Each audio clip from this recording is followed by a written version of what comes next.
contaminate them. Untimely death. That English, I'm not go to school for that one. Okay, go ahead. You see the people, that police people. The other time, my brother and myself, we can't enter. That police people, the two regulars. The police people are luckless. The police people are? They're luckless. They're luckless, they're reckless, okay. They can't understand people. We can't. My brother motor, a car, a register, a got paper, a got document, everything. We can't have the small low over the car. To la play where they got plenty rubber. They got plenty rubber on the road. Okay. We can't reach to la play. We can't see the people. The policeman. We can't reach the policeman asking my brother for driving license. My brother get a driving license. It's a while the man pull a low for over the car. The person say you not get right to pull it. You got somewhere to pull it low. Small low. I think far back of pepper with some nyama. We talk. So me I said that for law. I said I want to go tell him. I said my uncle like Joseph Bakale person. Let me go talk to him. What time I go say? I said my name Joseph Bakale fire. Hey, the policeman gets there. You say, why I can't talk? You don't listen to me. Say, yeah, take the man license. You go inside the car. You talk to him and say, no, listen, go straight inside the car. You go inside, lock the car. The engine beat you. That's why it make people hands cold. Where the profane. You open the door, your hand cold. You go inside and lock it. Oh, the air conditioner. You put the AC on. Echo this one. You put the echo this one on. That echo this you. I go hold the door to open it. The call come from inside the car catching me. I said, inside the car, call like the element inside. It's a lucky man though. I lucky the door. So the people can understand do Latin and get also. But you think the police they test a job or where to go kill the police man? That's why I'm talking. Sometimes not correct, but look, policemen, they can't understand people. They can't talk to you. You want to talk to them, they never understand you. I said, okay. I said, look, people, they're not correct. Okay. You see that time, summertime, daytime, policemen arrest you, you pack it. A car is inside a car or asking for driving license. You give it to them, they say, look, if you know, they say me, the thing I do, I want you. Don't do it again. Okay. Thank you so much. You see, but the police people they say after that their money they want. Okay. That car where the people get inside the cool. Thank you. I want to make a mistake. Okay. They offer this one. Okay. Okay. Thank you. I saw Let me eat all. Don't put them. They're not correct. Okay. Let me talk to Sekou Fofana. Sekou, welcome to the Welcome, show. sir. What's your name? I'm Marcus B.T. Taylor from Baladu Bakia. I'm one of the community health assistants for Baladu Bakia in Marcus Town. Which is close to the border. All the two communities are rest about the border. Yeah, we see that you're coming from the meeting that the lawmakers came to have with people. What was the meeting about? The lawmaker came to encourage with the surveillance that we should take courage. There is no fighting at now.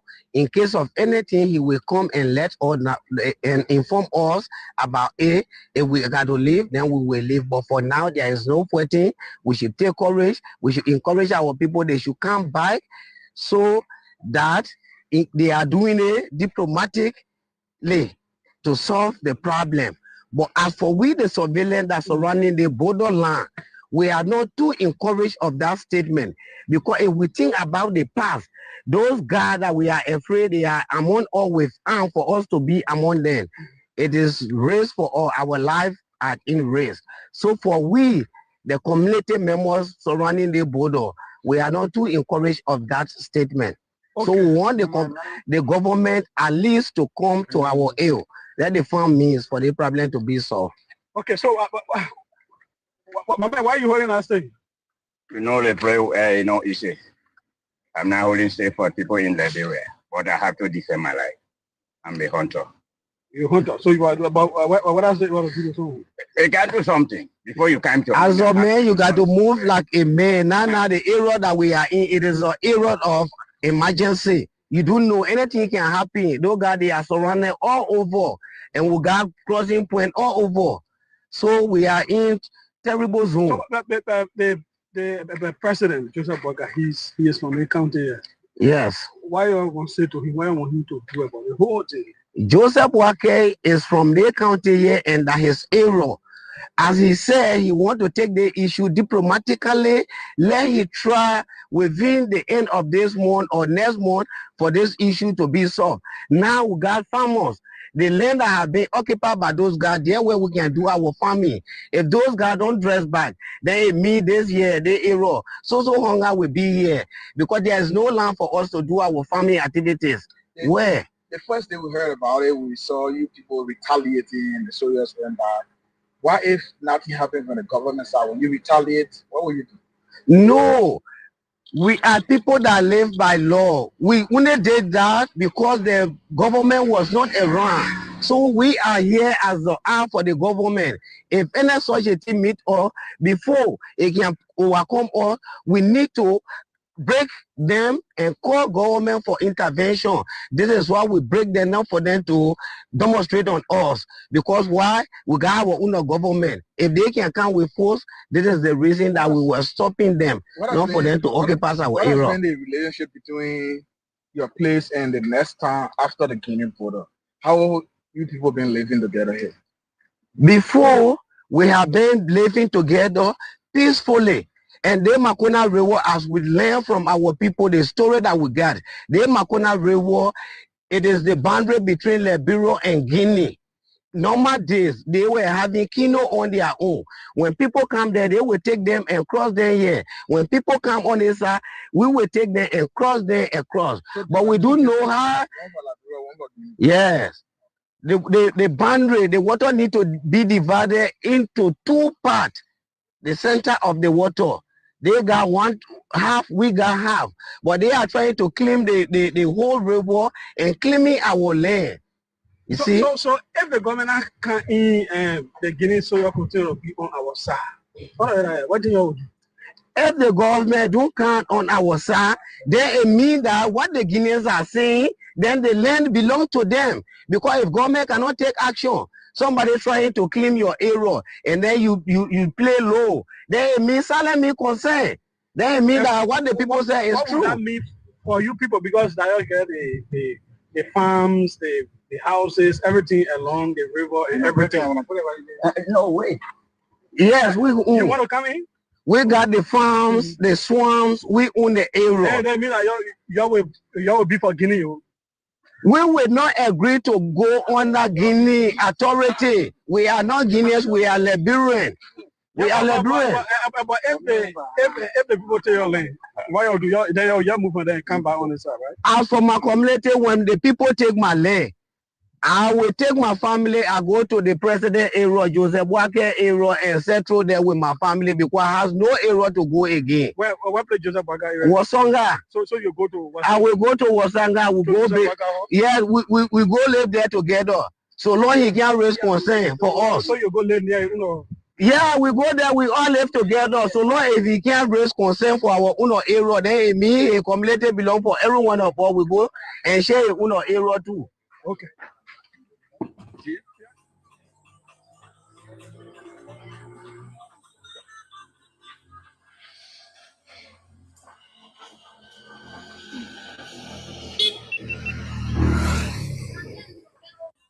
Okay, family, so I'm staying in the Foya district of Lofa County, and I'm in one town called Bolilo, right? Bolilo is a town, and I've seen some of the residents here that have returned, and then there are some people, but I want to talk to some of them quickly before we take leave. Before I leave from here in Bolilo. Let me talk to the boss. How are you, man? So what are you? What are you feeling about the whole situation that happened here? My whole household. What made your household? Because what we hear that people, the Guinea people can't go, and we know what we pass through in for the war that happened here. Okay. But I didn't say I can't sleep. Yes, the time started. We all our thing we carry for ya. The person will come back, we say that. They say they finish settle. And we come again, the people stay coming, we go. Yesterday again, I transfer all my children to go sleep there. That day money say I can because I get my pig there in the thing. Nobody to take care of it. Okay. That one make it. So what are they telling you? They staying for ya. So you're living for they didn't come by. You don't want them to come by? Unless we hear how that thing will be settled. But we can't come by. Yesterday, the transportation paid like 2,500 to go. At my second by yesterday, they charge, they say the board and they say the cab anyhow. They can charge up plenty and me as here. All my money was depending to eat the food. I finished spending. You spend on transportation? Yeah. So what you want for the government to do about the situation now? One government, let they come inside. The way they give people say they say that left for them. Then the government tell all that they threw it for them. So what they can now, they say more beef for them. All right. But we can't get be saying now what they drop, what they go, they come back. They go, they come back. And we scared. Let the government put her inside, let it tell the truth. Whether they will be here, will be safe. Whether we will go, the place we can go. Then we go the place where the time what happened was inside and suffering there. Let it tell us who can go there. That's all I want. All right, thanks for talking to me, man. All right, so we stay. So what's the name of the time again? Bolilo. Bolilo, all right. Like people. Sometimes they don't have to like you, but they must do the work they're supposed to do. That is more important to me sometimes than people who like you. Because you go to some ministries, they don't want to work with their person, they don't like their person. We didn't go look for a matchmate to see who you were like. We were bringing people that will contribute. If you see they don't contribute, we can replace them. But I really want to appeal to them. And the other thing also is to know that we are one government. There are a lot of ministers here who make decisions. They go and undermine those very decisions by going to push the people from other there to resist. I can tell you nobody here means so much that they cannot be removed. If we sit down and agree on something, if you have disagreement, say it right there. But you cannot agree on something and you go and undermine it, we find out you go. We are running a government. And if we don't know this country is one of the most difficult, this country has gone through a lot. The Liberian people want results. We sit here, we say this is the way things should go. Every minister here has a responsibility. We have the Minister of Justice, that's our lawyer. If they gave us advice that is not correct, they're responsible for it, but we cannot sit and agree on something and you go and agitate the people to tell them, don't. Once we find it will come up anyway. Once we find it up, then you will leave us because then you don't intend to be part of a team. And we see a couple of that happening everywhere. If you don't understand it, discuss it. There are a lot of things here that have been holding up, and I hope that we will work on it, like the use of the Bommy Road there. By now, we should come up with a result. How those people who are mining that area can come together with a bypass road, because they will soon start. We'll do the groundbreaking for the Bow Waterside Road. And the people cannot be on that road, and we told them they want to invest. I can't hold you responsible because we inherited this agreement, but we are responsible for anything that happened out there. And I hope we can do that. I had told the minister I was surprised for Bauchico to be building a port, whether it was part of the agreement. As much as it's a nice idea to have a port, but for foreign company to just build a port, and you see it, I don't understand it. But we still are waiting to get resolved as to how that happened and how do we control that. we can't let the people take things out of our hands. So I just hope, and I must admit, we do have very good, quality, competent people in the government, but we also have to be determined to make things work. I told you, we're not coming on anybody's agenda. We are trying to set a new agenda for this country. So, because I don't know who to copy from. And we should all work in concert, and we should all make sure that we deliver to the Liberian people. What you guys say about President Joseph Boakai and his government? Yeah, first of all, I would say first thanks to the president. But if they find that the issue about blah blah blah blah blah.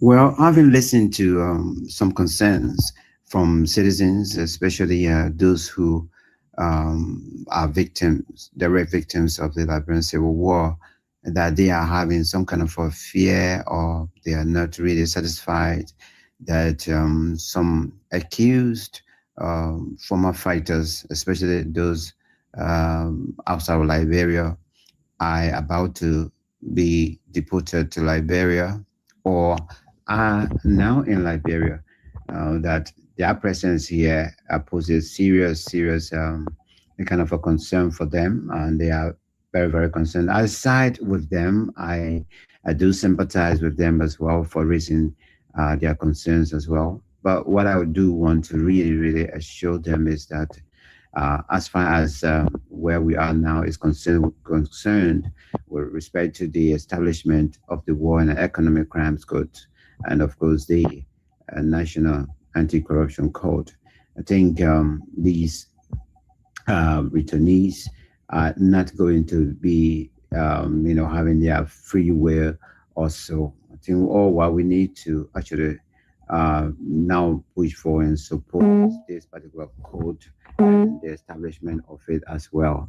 And so I'm deeply concerned, but I want to assure you guys that nobody going to do anything to you.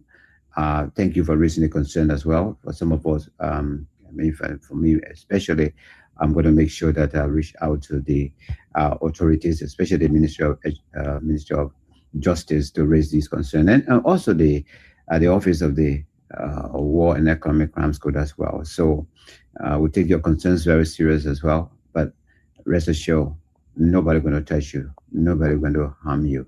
They will. All of those who ride motorbikes, they are gainfully employed. But when you ask them, are you employed? They tell you no. Those who own keke, they are riding. They are gainfully employed. The people who sit on the street to shine shoes, all of those who ride motorbikes, they are gainfully employed. But when you ask them, are you employed? They tell you no. Those who own keke, they are riding. They are gainfully employed. The people who sit on the street to shine shoes, they are employed. The people who go to the you use it for the time. Yes, don't eat it your want. Allow your want to produce the money to eat it. What is the current state of affairs? How the town looking now? What you can tell us about the town here? That when they can ask you, anybody maybe from the government or anywhere, say how the town looking now? What the war you get for the town? I get it. Hey, you can't tell you. I can't tell you now. Yes, I am. We facing private in the town. Number one, our town. Go now that's what we say.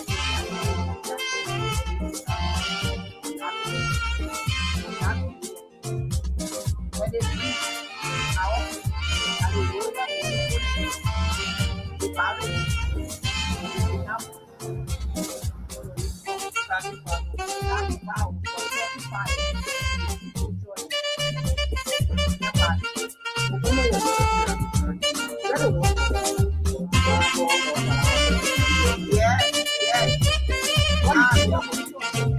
I never see somebody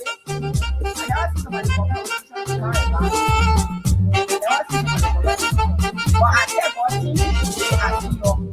so I ask you, our president, our party, our man, or you work at we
It's a dawn of a new day here in the Liberian capital, Monrovia. What a pleasant we'd like to say good morning to all of you. And always we say thank you for following us. Thank you for listening. Thank you for believing in us. In all that we do, Liberia remains our common patrimony. The purpose for which we're here is to always safeguard our sovereignty. And so we say, listen to us every morning at KMS. My name is Jefferson Perry WEAH, the proud son of Grand Bassa County, and of course, a Liberian. It's good to be here again this morning. Couple of issues we have to talk about on the show this morning.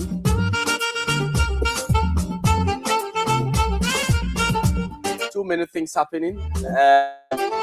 We're going to read a statement from a former commander of the Armed Forces of Liberia, disbanded.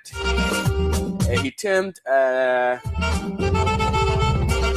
retirement or removal from the armed forces as unconstitutional by former President Ellen Johnson Sirleaf. But we'll talk about that this morning after we read the statement. And he has released some strong statements. To look at that this morning. Shortly, we will go to the ANC. We'll talk about the ANC shortly on the radio. As you may be aware, the political leader of the Alternative National Congress, Mr. Alexander Benedict Cummings, is on his county tour. Yesterday, he was in Nimba County. And so this morning, we will speak with the Secretary General of the Alternative National Congress, Desmond U.J. Nimle. He will talk to us this morning shortly and give us more updates on the tour. Why is Mr. Cummings touring? He was in Nimba. Why is he touring the country? We are hopeful of also having Ambassador Maxime Pacquiao on the line as well. He has given his view on the Lofa Guinea or the Liberia-Guinea border situation. Mr. Maxime Pacquiao is a former media practitioner. As a matter of fact, he is an advocate. And so we are hopeful of having him on the line as well. And then once we're done with that, we will talk about a situation that erupted yesterday. Something unusual happened on yesterday. Some actions, and I was into it in the Bravo area regarding land matters. So be very careful, those of you who have your land in this country. We'll talk about that this morning. People are encroaching on your properties. Be very careful. We'll talk about that extensively this morning. And other issues again. So be there while we're here. Let's have a wonderful conversation. It promises to be good. Share the video. We're live on Facebook, KCN TV.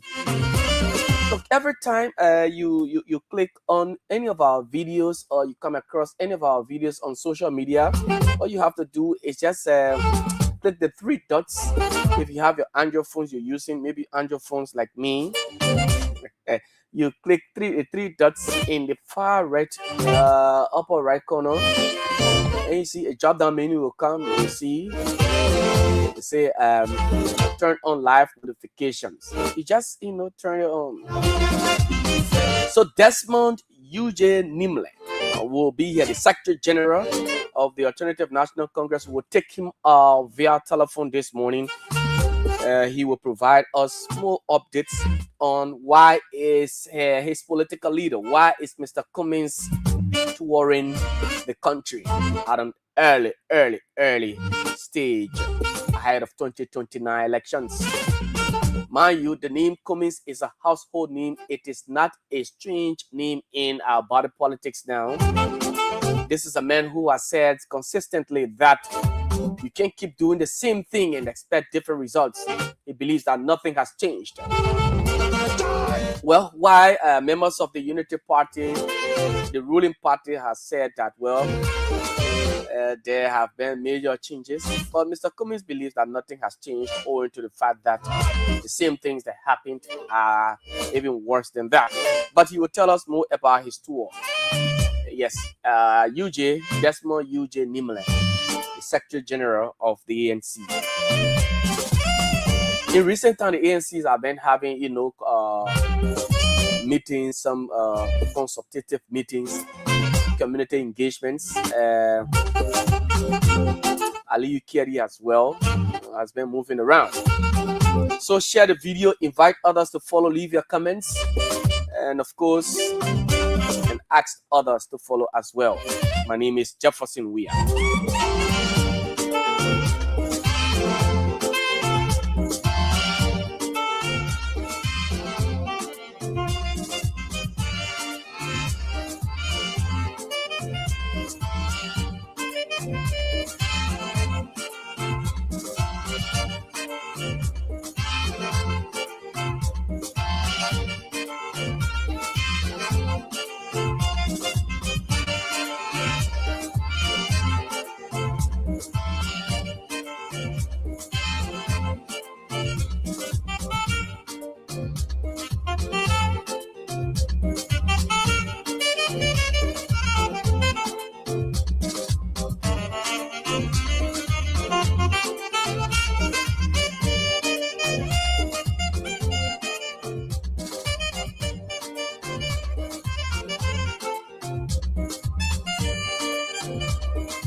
Okay, folks. Yes, like I've said to you earlier, it's a great show and it promises to be good. As a matter of fact, we continue to do the job of the Liberian people. This is an institution that, owes no allegiance to any political party. We have no connection with any political party. The Kear Communications Network, owned and operated by Kear Humanitarian Foundation, is an independent media institution. And so we are open to do business with anyone. All right. So whatever we do here, we do it independently. All right. So we say join us and let's make history, be a part of this media institution, and let's make it great. Vinicius Junior Bai is following from the borough of Cruton. Siliki Traore says, good morning. Vamuya M. Sharif, the man is back after a month long of fasting and praying for the nation. Happy Ramadan, my dear brother Vamuya M. Sharif from Broadview City. The man says he's back into the political arena. Henry T. Toy Junior says, good morning. I'm watching from my residence in Cardwell. Hilton Wille Jeru is also watching from Logan Town. Mama, you can travel Hilton. When the boy is not into community or Clarendon, the boy will be in Sino County. The boy will be in Sino County. Okay. So yes, Ambassador Maxim Kwakio, I will take him as well. He has been, giving his side of the story, on this whole Guinea and Liberia saga. But let's go to the ANC. Let's go to the ANC as we hook up with the Secretary General of the Alternative National Congress. His name is Desmond Eugene Nimle, a very strong and astute young man who, he's a very strong man. As a matter of fact, a pen pusher. He believes, in discussing Liberia, especially when it brought us the growth of our nation. The ANC has been around and they have been engaging, as a matter of fact, having some serious, engagements in recent time. We saw the youth chairperson, Ali Ukeri, moving around as well, having community engagements. So Desmond UJ Brown is the Secretary General of the Alternative National Congress. He's live on the line this morning. Mr. Nimle, good morning, and how are you? Welcome to the Kear Morning Show. Good morning, Jefferson. And let me say good morning to your listening audience. I'm feeling good. Thank you this morning for having me, and I hope we have a wonderful conversation. Certainly. It's going to be on the network. Certainly. And of course, it's good that you pick up our call this morning. Thanks for accepting our invitation, even though it was an impromptu one. So, thank you, Jefferson. That's why we are available always to have these kind of conversations.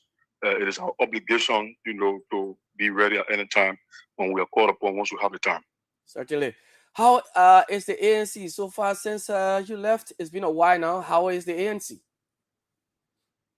Oh, Jefferson, the last time I was on the radio, we had a very good conversation, especially surrounding the growth of the ANC, what the ANC is involved with.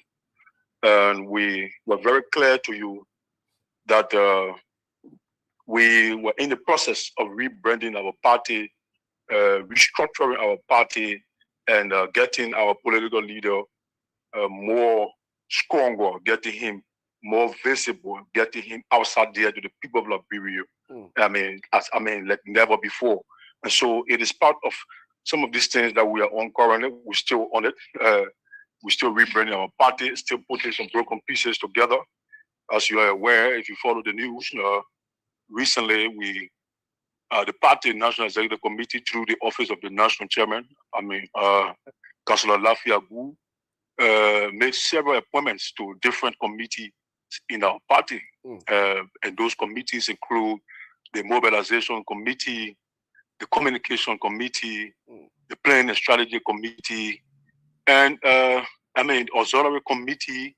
We have the Trade Union Committee, including disadvantaged committee or disabled committee. I'm sorry.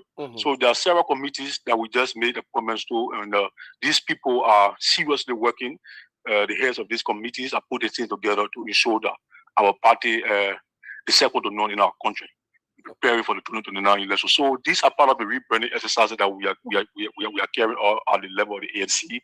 And very soon, the people of Liberia will see that the ANC is ready going forward with the 2029 elections. Is more prepared than ever before, and we're going to ensure that our people get liberated from the suffering that they are going through. In the hands of the current United Party government.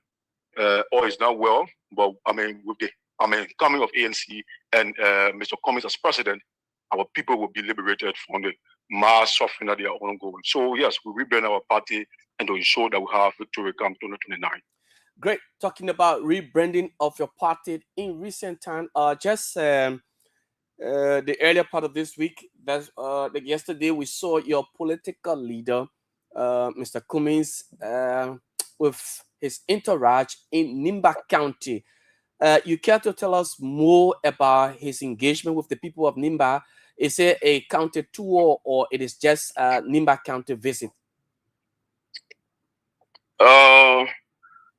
Jefferson, the visit you just saw recently by Mr. Cummings in Nimba County was only for Nimba County, especially Ban District.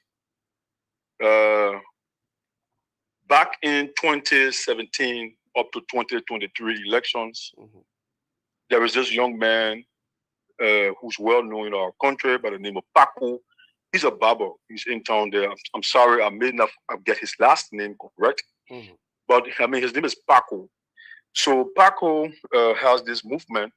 He established this movement since 2017 called the Paco Movement for Cummings. And so he has been very instrumental in supporting Mr. Cummings' ambition for the presidency.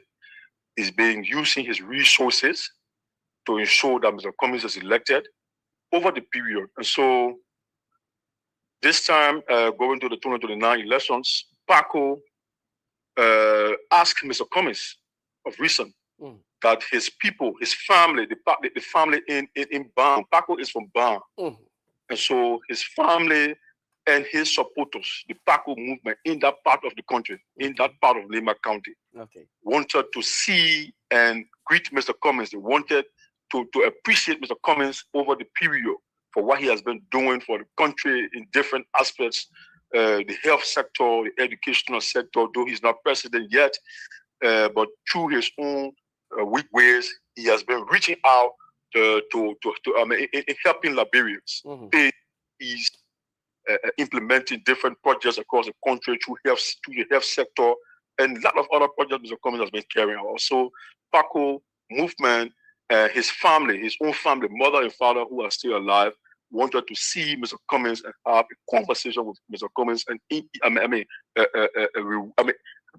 him an award, for everything he has been doing, across the country. So it is predicated upon that Mr. Cummings visited Nimba County, specifically Ban, over the weekend, especially it was on Sunday.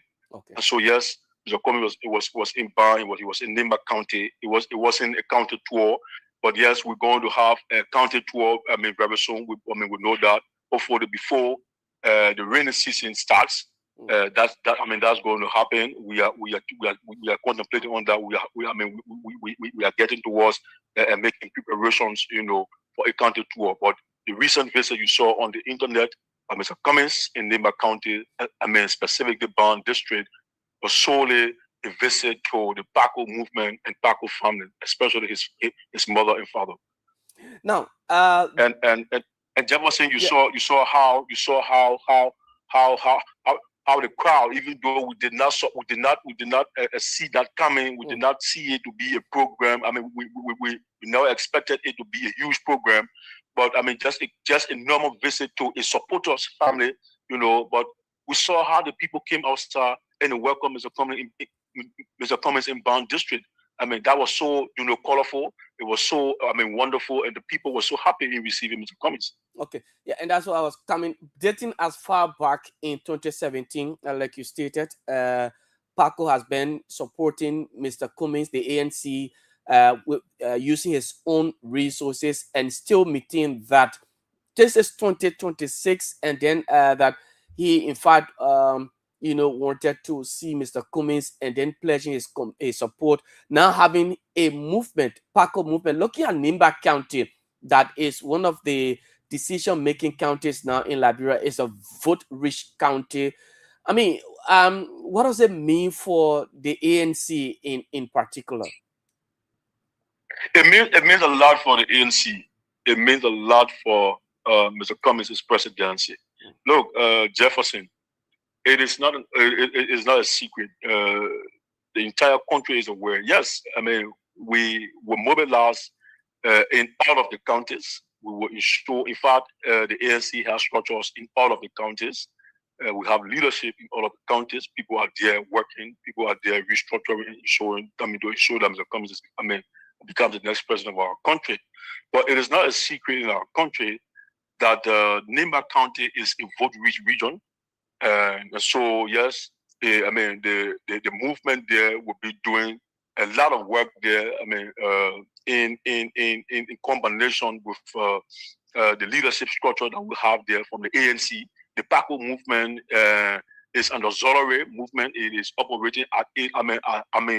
It is operating at its own. I mean, it has its own scope of operation, but solely to support the presidential bid of Mr. Cummings. And so having that kind of movement in Nimba County would be a big push to our campaign, to our process, to making Mr. Cummings the next president of our country. And so, yes, we're going to utilize the Paco movement. We're going to ensure that he's well supported, even though, of course, he has his own funders. I mean, he's using his own resources. But we're going to beef up his strength, you know, as a party. We cannot allow somebody who is using his own resources to do it 100%. As a party, we're going to beef up his strength because we need that. We need Nimba County. We need all of the rest of the 14 counties, including Nimba County, to win the election. So, and so having the Paco movement and our leadership structure in the county there is a big push for our campaign and Mr. Cummings' presidency. Okay, moving forward, I just want to quiz you on some national issues as well. As Secretary General, there at some point in time, sometimes last month, I want to be correct. Yes, they coming in of some pieces of yellow machine, and then lawmakers represented by or headed by the speaker and deputy speaker, they were all in yellow suits and celebrating the arrival of those earth-moving equipment. They visited the office of the president in their yellow suits, and they even declared they had a yellow day session. As Secretary General in opposition, the ANC, what's your take on the decision of lawmakers who should be doing the work of the people? They are dressed in yellow and celebrating these equipment coming to Liberia. Look, Jefferson, make no mistake. As a party, the Alternative National Congress will never stand against development in our country. Okay. That's why when you listen to Mr. Cummings, every time he speaks on the radio, every time he talks to newsmen, he always said that he wants President Bouaka to succeed. Okay. He wants President Bouaka to succeed. And if the success of President Bouaka will mean that he will not become president, that's no problem. Because his own goal is to show that Liberia becomes becomes the nation that we all want. We want Liberia to progress. And so nothing positive about our country that we will stand against. But if President Barker fails Liberia, we have no option but to support him and make him the next president of our country, Mr. Cummings. And so looking at that yellow machine, it was a sad day on that very day to see lawmakers. Look, Jefferson, these are people, the people of Liberia elected to go speak on their behalf, to go and represent them. Everybody cannot be at the House of Legislature. That's why we have 73 electoral districts across the country. So these 73 districts, one person from each of these districts is supposed to go and talk on behalf of everybody from the various districts. One person each. And so when you see people who are supposed to represent the interests of the ordinary people becoming cheering squads, it was a sad day. It is very unfortunate. There are a lot of questions surrounding the acquisition of those earth-moving equipment. Okay. There are a lot of priorities that the government should have looked at. Not just the earth-moving equipment. There are issues in this country. People are going to bed hungry every day in our country. People are finding it difficult to pay school fees. John Jefferson. How is the government working towards improving the educational sector? How is the government working towards ensuring that our people have better living conditions in our country? Those are very, those are the very issues that the government should be paying attention to. Of course, roads are part of the development in our country, but roads is not urgent. The urgent needs of our people is to ensure that they have food on their tables. So having lawmakers grouping themselves, coming together to go and the yellow machine and dressing in all yellow, that was a comedy show on that day. It was very unfortunate on the part of our lawmakers to group themselves in that manner. It was very unfortunate, Jefferson. But again, this is the country that we have. That's why we are, pushing to ensure that Mr. Cummings becomes the next president of our country. Things will be done differently under the Cummings administration. Things will be done differently. The processes of procuring these kinds of equipment will be followed. There are a lot of different questions around it. You know that PPCC have some issues with it. So all of these things are things that the lawmakers should be calling on, the government, the executive, calling on the public works minister, calling on the presidency. Hey, how did we get here? How much did we spend behind these yellow machines? What is the agreement between whatever company that we that will have these yellow machines coming from?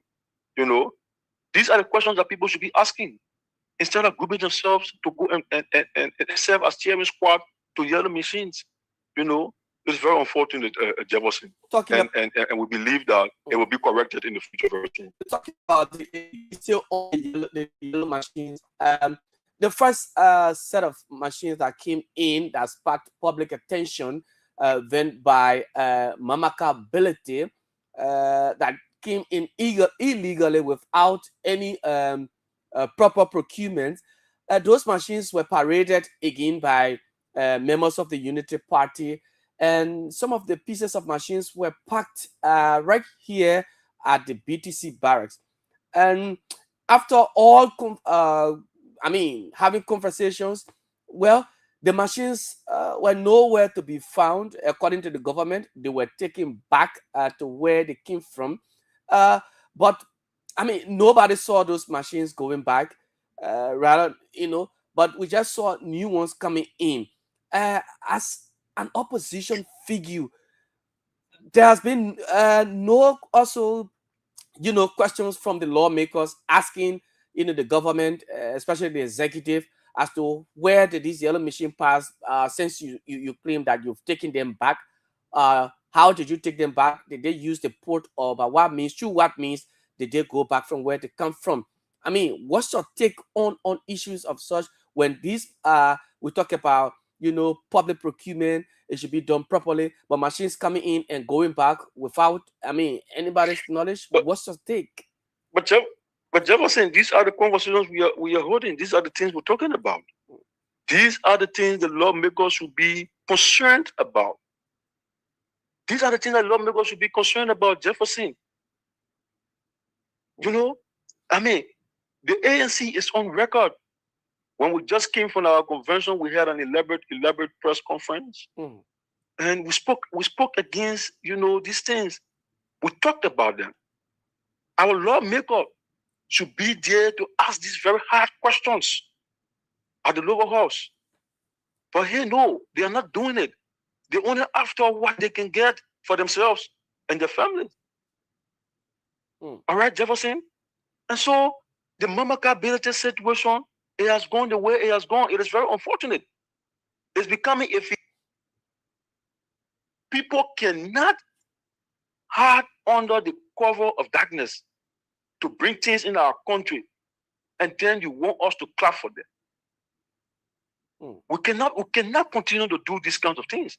We are being very disingenuous to our country. We're not doing our country any right. The laws are there. The laws to procure on how to procure equipment or other things, they are clear on the book. How is it difficult for a sitting government that came under the mantra of change? How is it difficult, and not just change, but experience, quote unquote? How is it difficult? How is it difficult to honor these processes? How is it difficult to honor these laws? Why are people deliberately going against the right things that should be done? Why are they doing so? It's only because they are being selfish. They don't care about the ordinary people. They don't care about how Mom Mary down here will pay her children's school fees. They don't care. Some people just ate some money somewhere, Jefferson. Some people only ate some money somewhere. And that's why in our press conference at the time, in our press release, we're very clear that people must account for the the first acquisition of yellow machines. They must account for it. That we cannot have any account for now. Nothing to be accounted for. People must say something. People must be held accountable for what happened in the past. We cannot tread on this particular trajectory as a country. We cannot on this. Okay. We need to be held accountable for our actions. We need to be held accountable for mismanaging our resources. We need to be held accountable for going against our laws on the book. Things that the Cummins-led administration will do differently. Okay. And that's why we have always spoken to the people, we have always talked to them that the only alternative for this country is a third lane, and that third lane is Mr. Alexander Bennett Cummins. You are going to see in our country the change that you desire. You're going to see it visibly. Let's move forward. I want to take you to the gasoline issue in Liberia currently. Sometimes back in this March, there was a release put out by the Minister of Commerce regarding the price of petroleum at various gas stations. It was placed at $4.87 per gallon at the pump, and then equivalent is $910, and then fuel oil $1,080 Liberian dollars. Mo Ali made a post in March 2022 that at the time the price of gasoline it was at $5.66, and then it was $875, and then fuel oil was $6 US, which was equivalent to a little over $900. Today, in this administration, the managing director, Amos Tue at LPRC, made it clear to the Liberian people that there is enough of storage in terms of petroleum products at LPRC. In no time, gas was $700, but then in no time, the price has skyrocketed to $910. Can boils around $940, $950, $960, affecting transportation as well, which has caused a significant hike in transportation fares. What's your take on the current development? Jefferson, the Unity Party is known for deception.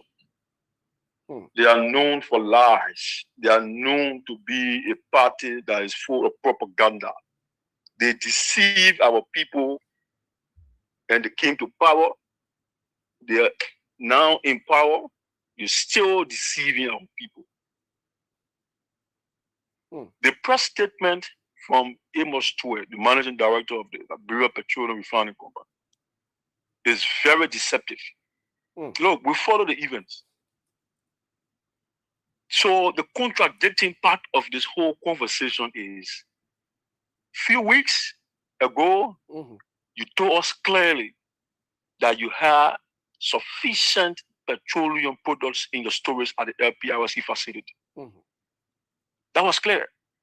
You told us it, and the people of Liberia were happy about the information, believing that they will continue to pay, buy fuel, or gasoline at the price at which they were buying it, and even expected it to reduce at a certain point. When this Iran situation, was coming up, that's when Amos Stewart came up to say what he said to us, knowing very well that the people will raise some concerns on petroleum, products, the price of petroleum products.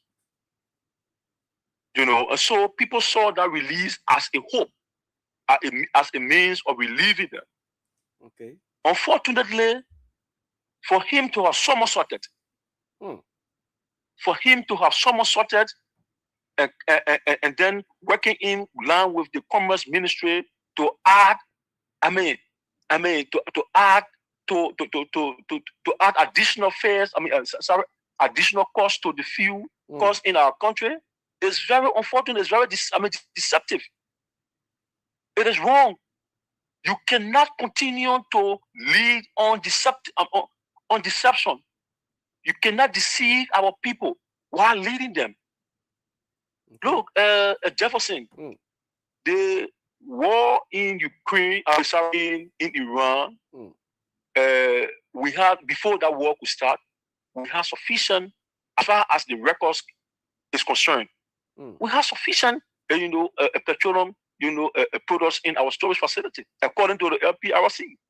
There was no reason for us to have come, to have seen monsoon money that Amos Stewart is telling us again to brace ourselves. Okay, that's fine. When he was having a conversation with Clarence Jackson, I followed, and a lot of people got disappointed the following day after that conversation. A lot of people got disappointed. The entire country got shocked. So you can't lie to our people while leading them. It is unfortunate. And now we see transportation fare is increasing. Amos Stewart will not get affected. Ministers in government will not get affected. Lawmakers will not get affected because they are receiving fat salaries at the end of the month. They receive gas slips, gas coupons at the expense of the ordinary people who are paying taxes on a daily basis. A government that came to power on deception cannot continue to lead our people to lies. And that's why the lies will catch up with them. And it is catching up with them already. You see the lies clear in the faces. Everything they say, you see the lies in it. You see the deception in it. The Liberian people must wake up. The Liberian people must stand up, Jefferson. We cannot continue to see a government that boasted in the past of experience. To see what's happening today is very unfair. It is not what the people of Liberia wanted. It is not what they voted the Unity Party government for them to continue to lie and lead them in deception. The people don't want that kind of government. And that's why we're calling on the people on a daily basis rise up to the occasion. Elections are not way. Rise up to the occasion. A new change must come in our country. We must have a new government. We cannot continue with the two administrations, the two political parties in our country. We're not running a two political party system in our country.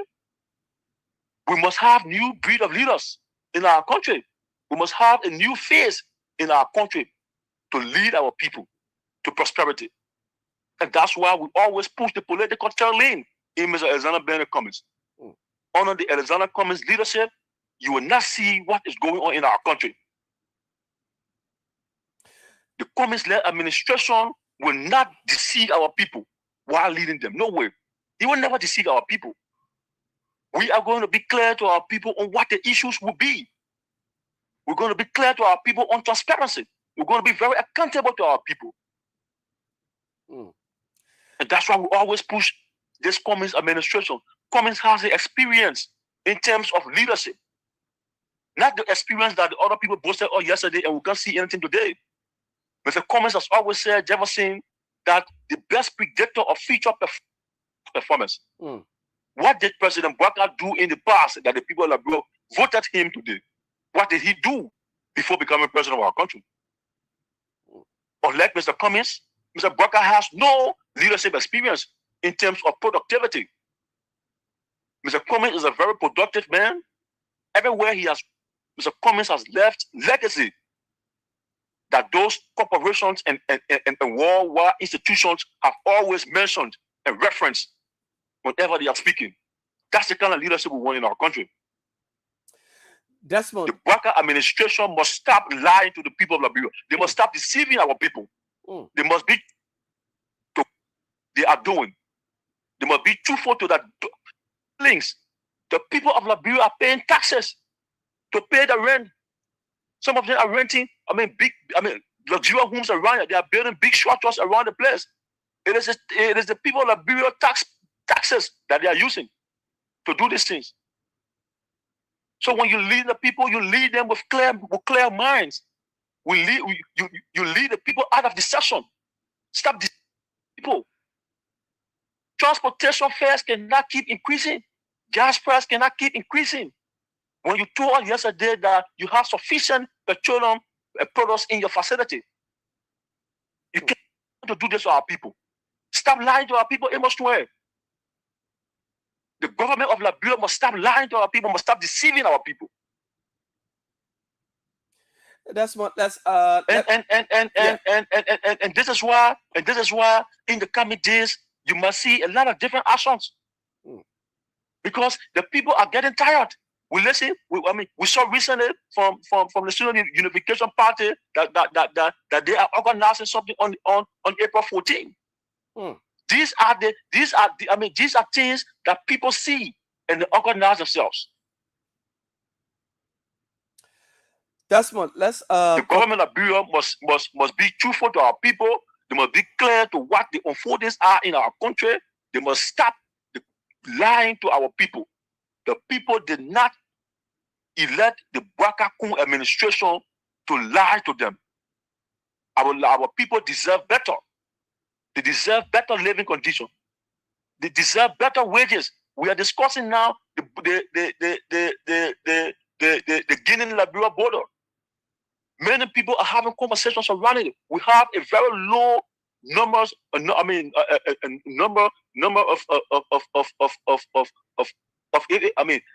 EFF personnel. Because the salary is not attractive. Police not taking pay well. Teachers were just for NCSS schools. I think yesterday or 2 days ago. These are things that happen only when the government is very deceptive. The government is not being truthful to what they're supposed to do. A government that is treading on lies. Protestation come up in our country. And this is not what our people want. We want good governance. The people deserve better leadership. And so this petroleum situation is something that is very unfortunate. Amos Swear did not do well for the people of Liberia. The government of Liberia is not doing well for the people of Liberia in this regard. And of course, they will be feeling the pinch. They are the ones who will be feeling the pinch, which they don't deserve. The government must rethink and say what it is next time. They cannot continue to lie to our people. Okay. Okay. Now, still about still on Mr. Cummings, Liberians continue to have this perception that Mr. Cummings is new on the block, even though he's been around since 2017. That he's new on the block, and they're not ready for him.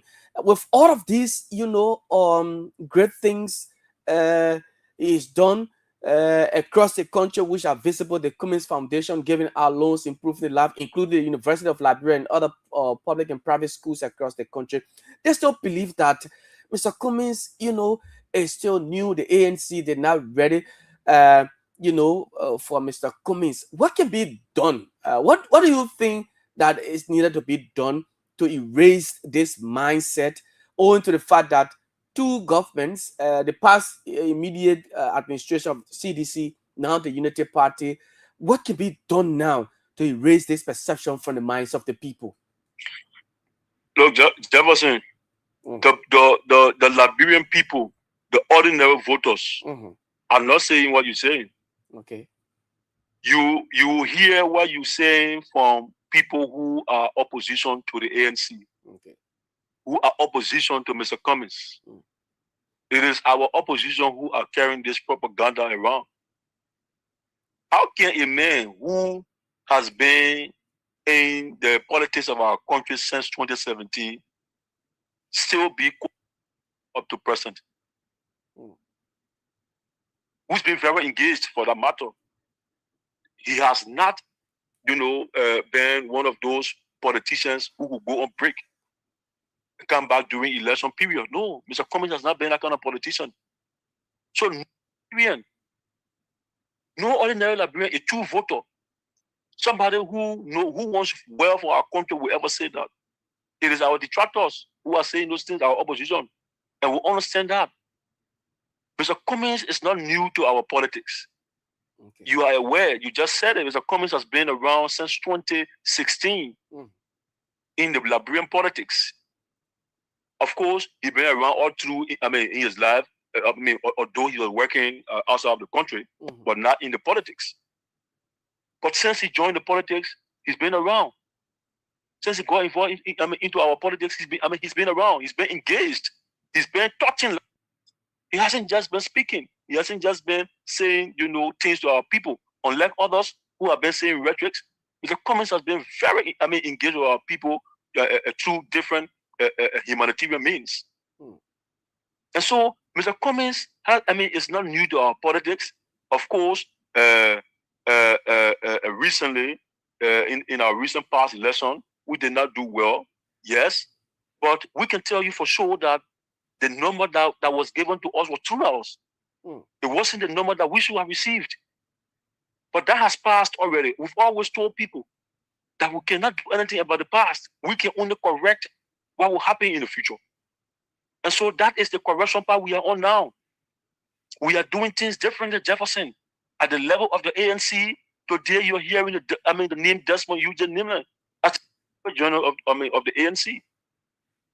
We are bringing a more vibrancy to our party. We have an energetic youth Congress chairperson in person of Aliu Kedi, a very forceful young man who's brought a new style, of revolutionary youth Congress movement in our country. Our party is becoming more forceful. We are rebranding, as I told you. We just make several appointments from the beginning of the show. I told you, to different committees. Okay. People are working tirelessly behind the scenes, and very, very soon the movement will be launched. The movement will be seen. Okay. The ANC will be more visible. Mr. Cummings will be more engaged in the next few weeks to come. Okay. So those are part of the preparation that we are on. Okay. We are preparing ourselves more than ever before. The ANC that the people today will not be the ANC that they know today. Okay. Positively, we have a changed mindset. We have a mindset that will lead our country forward. We have a mindset of taking leadership. Do you, Mr. Cummings? Okay. Our new corps of officers are so prepared. They are willing to do the work. They are willing to put in more time to the cause of, in the interest of the party. All right. And so we are rebranding, as I told you, we are restructuring, and we are getting our political leader out there is going to get more engaged with the people of Liberia than ever before to ensure that he becomes the next president of our country. Okay, let's move forward. Before we get to the Lofa situation, which I will shortly love you to comment on, I just want to highlight this about the Liberia traffic management. One institution that is clothed with the responsibility constitutionally to regulate all vehicle registration in the country is the Ministry of Transport. There has been several, in fact, this situation began since 2025. Last year, there has been several protestations from especially employees there at the ministry and some drivers as well. They've been complaining about traffic management coming in government, taking the vehicle registration from the Ministry of Transport and giving it to an institution called the Liberia Traffic Management Incorporated, owned by a foreign Liberian company, as a matter of fact. Now, with all of those rigmaroles and what have you, also the risks attached to them, including some employees there losing their jobs and what have you. Now, everything went under the carpet. The Liberia Traffic Management now has been duly authorized to carry out all transport-related services, most especially vehicles registration, issuance of driver's licenses, and what have you. Now, the Ministry of Transport, that is constitutionally responsible to do that, now has no authority to do so. Desmond, what can you say so far when it comes to these kinds of matters constitutionally? Something has been taken away from you and people's job being at stake as well. Jefferson, these things can only happen when a government is not in the interest of its citizens. Don't get me wrong, Jefferson.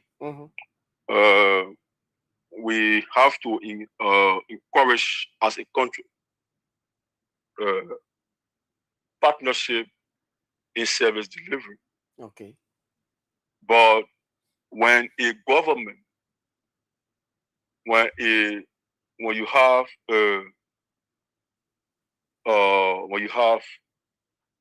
a ministry that has a statutory mandate to do a certain thing, and the government show no interest in protecting that ministry and its employees or contractors, it becomes very unfortunate. It becomes very sad for the nation.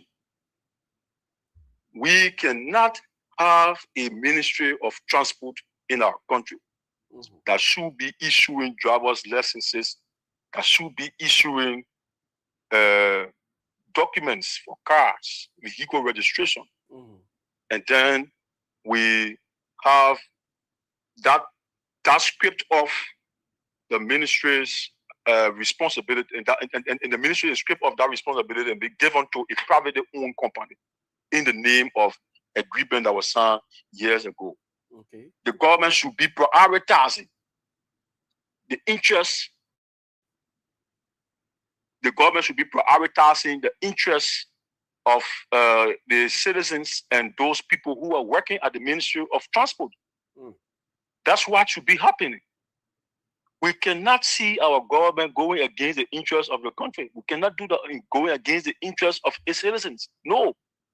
Hundreds of Liberians have been taken off, they have been taken off their different works. Where do they get money to feed their families? Where do they take money from to support their homes, to send their children to school. Where there are a lot of people over there who were contractors. They were contractors. They had not had an employment opportunity with the Ministry of Transport. So what happens to them? What comes of them today? We cannot do those things, and we understand. We understand that the owners of this particular company, they are some Lebanese or people somewhere. It's a Lebanese company. Yeah. So how can you be prioritizing Lebanese over Liberians? Of course, we have to. I mean, as a country, we have to encourage foreign partnership, but it must be done in the proper way. It must be done that Liberians will not get affected. That's what a responsible government would do for its citizens. We cannot go into agreement with the company against the interests of Liberians. We cannot encourage that. Okay. We cannot encourage that. Okay.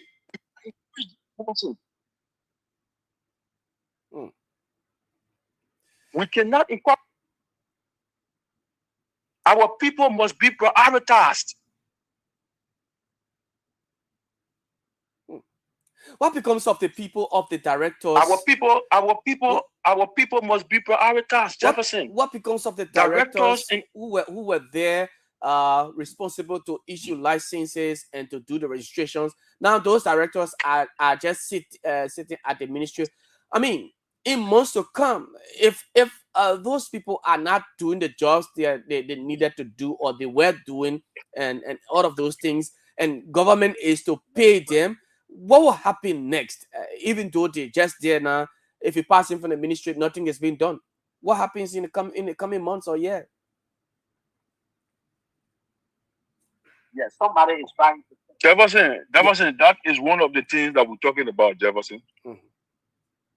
People who are already employed with the ministry, you will be paying them salaries.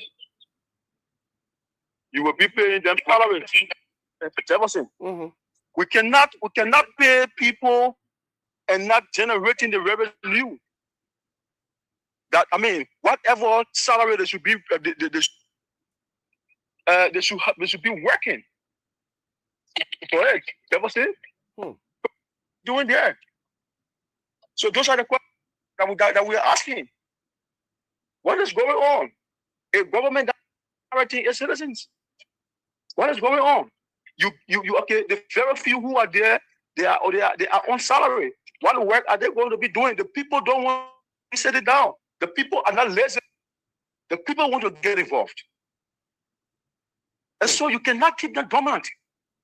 You cannot strip them of their responsibilities. They want to work. That's why they got employed. They applied for jobs, and some of them were taken. Then you say they should not work. They should just sit down and get whatever benefit. Is that the kind of government we will be running in our country? No. And our people are not lazy, as I said. Our people want to work. Most of them are complaining that they cannot continue sitting down and not doing anything. They don't want to rob the government as government officials are doing. And so that's is unfortunate. That LTMR situation with the Ministry of Transport, we cannot have that happening in our country across other sectors. And under the Cummings administration, you will be different. Something different. The Cummings-led administration will prioritize the citizens. The Cummings-led administration will ensure that the people have employment opportunities. They are not stripped of the resources in different ministries and agencies. For foreigners. Okay. That will not happen in the administration. Let's move forward. We will prioritize our people, we will prioritize our citizens who are qualified and who are willing to work. Mr. Cummings has always said, I mean, compared our economy to this big book of He has always said that the prepared ones will eat from this bowl of rice, and we're going to make the bowl of rice bigger to ensure that everybody has something to eat from this bowl of rice. Okay. We cannot be rice. Okay. We cannot do that. And that's what the government are currently. Okay. Let's move to the Lofa situation. You've been following the recent Liberia-Guinea border saga, particularly the Solomon Port of Entry. Guineans have encroached on the soil of Liberia, hosting their country's flag, where Liberian flag, should be. After, a day they encroached on the land, we saw with no action from the government. Then there was the young people of Lofa gathered themselves with machetes, including cutlasses and some sticks and what have you, to reclaim the land, which they were successful by hosting the flag. And then the Guineans went back. We saw President WEAH and his entourage, along with his Sierra Leonean counterpart, Julius Maada Bio, made a trip to Guinea. And that regional summit was also witnessed by Ivorian President Alassane Ouattara. And, well, upon the return of the president, we saw again Guinean troops coming to Liberia, this time around advancing their men, increasing the manpower on the Liberian soil, making the people of Lofa, some of towns and villages there around the border there, making them, displaced in their own country. Desmond, speak to us about this. President WEAH also addressed the nation. Well, he said diplomatic means doesn't, mean that the country is weak. It shows strength. What's your take? So, Jefferson, I will not go in detail with regards to this Solomba conversation Guinea Liberia border, because our political leader has spoken already on the matter. Okay. Mr. Cummings, through a Facebook post on his page, his official page, has called for diplomacy in this matter. He has called for independent probe in this matter. He has called on the Liberian government to carry out, all the necessary diplomatic means to ensure that we don't lose that part of the country. Okay. But it is so unfortunate to have heard the news coming from that area, that region, that Liberians are fleeing their homes. Liberians are leaving from that part of the country to go further in Lofa County, in FOIA, for fear of their lives and to have safety. Not have our people living in fear along the border lines. Okay. The Liberian government must be responsible. It is responsible, in fact, constitutionally, to protect every Liberian citizen. And so our people cannot continue to live in fear. All we will ask the government to do is to continuously engage diplomatically through different channels, different diplomatic missions. The Guinean authority engage them continuously to ensure that that matter is resolved. Our people must continue living their normal lives. Whatever the situation is must be resolved so that our people, look, I listened a few days ago, I think yesterday, to one of the interviewers that was interviewed in the Lofa County through a team of journalists from OBED FM, led by Julius J. and Choko Rep. Yeah. Farmers and hunters are complaining that they are not carrying out their normal activity because of this situation. Some of them depend on farming to feed their children, to send their children to school, to have their living condition better. Some of them are dependent on these things, most of them, in fact. So how will they go on their farms when this kind of situation is occurring? How will they go in the bushes when you have Guinean troops in the forest and in the bushes? And so the government must speed up this diplomatic engagement to ensure our people go back to the normal activities so that families will be fed and taken care of. finally, that's what we have to say on this matter for now. Yeah, finally on that, I believe you followed the Minister of Information regular press briefing. At some point in time, sometimes last week or the week before, the Minister of Information told the Liberian people that, well, those of you, in fact, openly stated that if you feel that, well, the situation in Lofa, you can handle it, you can volunteer the services, will give you guns to go there. How will you analyze the statement of the minister? You know, those are some of the reckless statements PR has always been making. A minister of information cannot be reckless in your responses to citizens who have genuine concerns. Okay. The border is a situation of national security. When people, are fleeing those areas, on that borderline, families are affected. And they are speaking against it. They are speaking towards what's happening over there. They are raising concerns. But a minister of information who is taking fast salaries, benefits, funds, everything he needs now, he's receiving it at the expense of the people who are being affected. So if you have anything to say, or what you want to do, you must go and take gun. You can't do that kind of thing. You can't. Pierre compose himself in a very responsible manner. He cannot be saying irresponsible things. As a minister of government, especially as the mouthpiece of the government, you must have something to say to ensure that the people have confidence in the government. But again, this is what we have. The quote-unquote experienced people that we brought in our country to come and lead us. That mistake will never happen in 2029, Jefferson. Mr. Kear has been living on government job since he became a man. The facts are there. All through the early administration, he worked here in different governments. When the early administration, left power, Unity Party lost election to CDC 2017. Where did you see PR next? He was on the next available flight to the US. Drinking alcohol uncontrollably. Now the Unity Party is back to power. He has returned. Living on the people. He is there. He's here feasting on the people. Throwing parties at the people. And then when they raise issues of serious concern, national security in our country, you recklessly speak to them. PR must organize himself.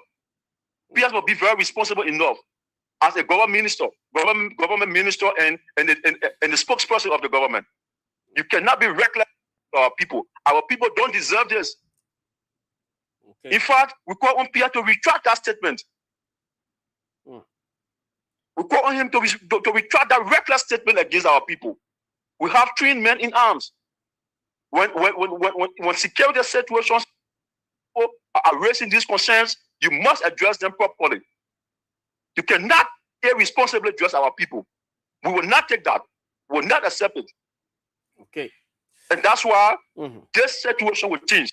In 2029, the people will miss to have a different government in our country, a responsible government, a ministry of information that will speak to the people in a responsible manner, in a manner in which that they deserve. Okay. And so PR must take that statement back. Our people don't deserve response from him. Okay. All right. I hope you're still on the line. We'll take a few calls this morning. So we'll let you go. Folks, you're listening to the Kear Morning Show right here on 95.9 Kear Radio. We have on the line as our impromptu guest, the Secretary General of the Alternative National Congress, Mr. Desmond U.J. Nimble. We have been discussing a wide range of issues. Mr. Cummins' visit to Nimba County. There's a movement now there, the PACO movement for Cummins 2029. And this is a movement, according to Desmond, that has been around since, in fact, 2017. And so Mr. Cummins visited Nimba over the weekend. Sunday he was there. And so we also talk about other prevailing situation in the country, the gasoline price, the traffic management, and other national issues, the yellow machines, lawmakers wearing yellow. What do you make of it? What are your comments? What are your suggestions? What are your concerns this morning? Call us on 0777 959 959 0777 959 959 0881 871 670 plus 231 777 959 959 are the numbers you can use this morning to be a part of the conversation. What do you make of all of the comments that the Secretary General of the ANC has made this morning on the show? It is time that we interact with this person first on the line. Good morning. Good morning. Good morning. Oh, okay, we lost you there. You can call us as well, and also leave your comments on our Facebook feed as we talk to the Secretary General of the ANC, Desmond Nimle, on the prevailing circumstances in Liberia. We also talked about the Lofa issue. He did not go in depth, but well, he just laid the premise, even though according to the political leader of the party has spoken, but he believes that more needs to be done because the people in Lofa there, so around the border points, they're now currently living in fear, with some of them fleeing from their towns and villages and seeking refuge. So let's hear you this morning on the line. This person, good morning. Good morning. This is Abraham and you guys calling from Marshall. Welcome, Abraham. How you doing? Look, I just want to say this. Can you please lower your monitor on the radio? Yeah. Okay. It's okay? Go ahead. Okay, good. You know, I just want to say this to the Liberian people. Why this guy? I just heard one of the politicians just came on air and started condemning other politicians.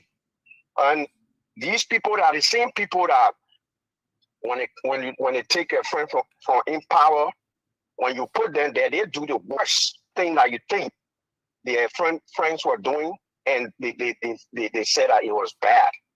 So I don't want for the Liberian people to listen to these people. These people are empty drunk, because when they broke, they come on air and say a whole lot of things. You understand? So the Liberian people should not go for this kind of thing. They should sit and think. They're talking about gasoline. They're talking about this. They're sleeping. They don't know what's going on in the world. Huh? The water are fighting. They ain't hear the places the oil can come from. That's where the people are fighting. They don't know. But his comment is attributed to the release from the ministry. I mean, from LPRC, the managing director, that prior to that, in fact, there's enough in storage in terms of petroleum at the LPRC. So the situation in Iran, even though it's a global situation, but he made it clear to us, Amos Tuer, that in fact, whatever the situation is, there is enough of petroleum in storage at LPRC. So that's where his comment is coming from. Yeah, but the thing here is, if the man said that we have enough gas in this country, and they issue the gas, and gas stations are not pumping no gas, they're not giving the gas up, is he responsible? He's not responsible. They are political commodities. These are political commodities. And you know that other political parties here will hold it. It happened in Nigeria. I mean, in Ghana, when Jerry Rowland was in power, people started going on sea, buying resin, buying fuel on sea. That it will not come into Ghana. They were doing that. So you know, these things, people should not go for it.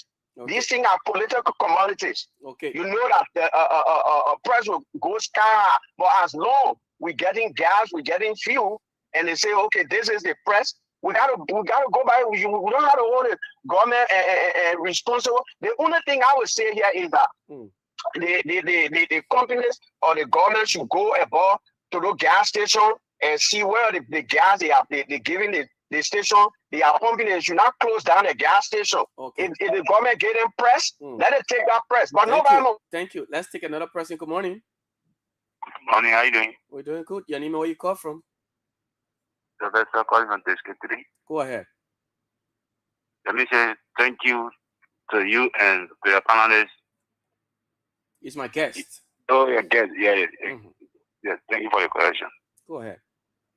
Yes, I just hear someone talking about that in government, that in business.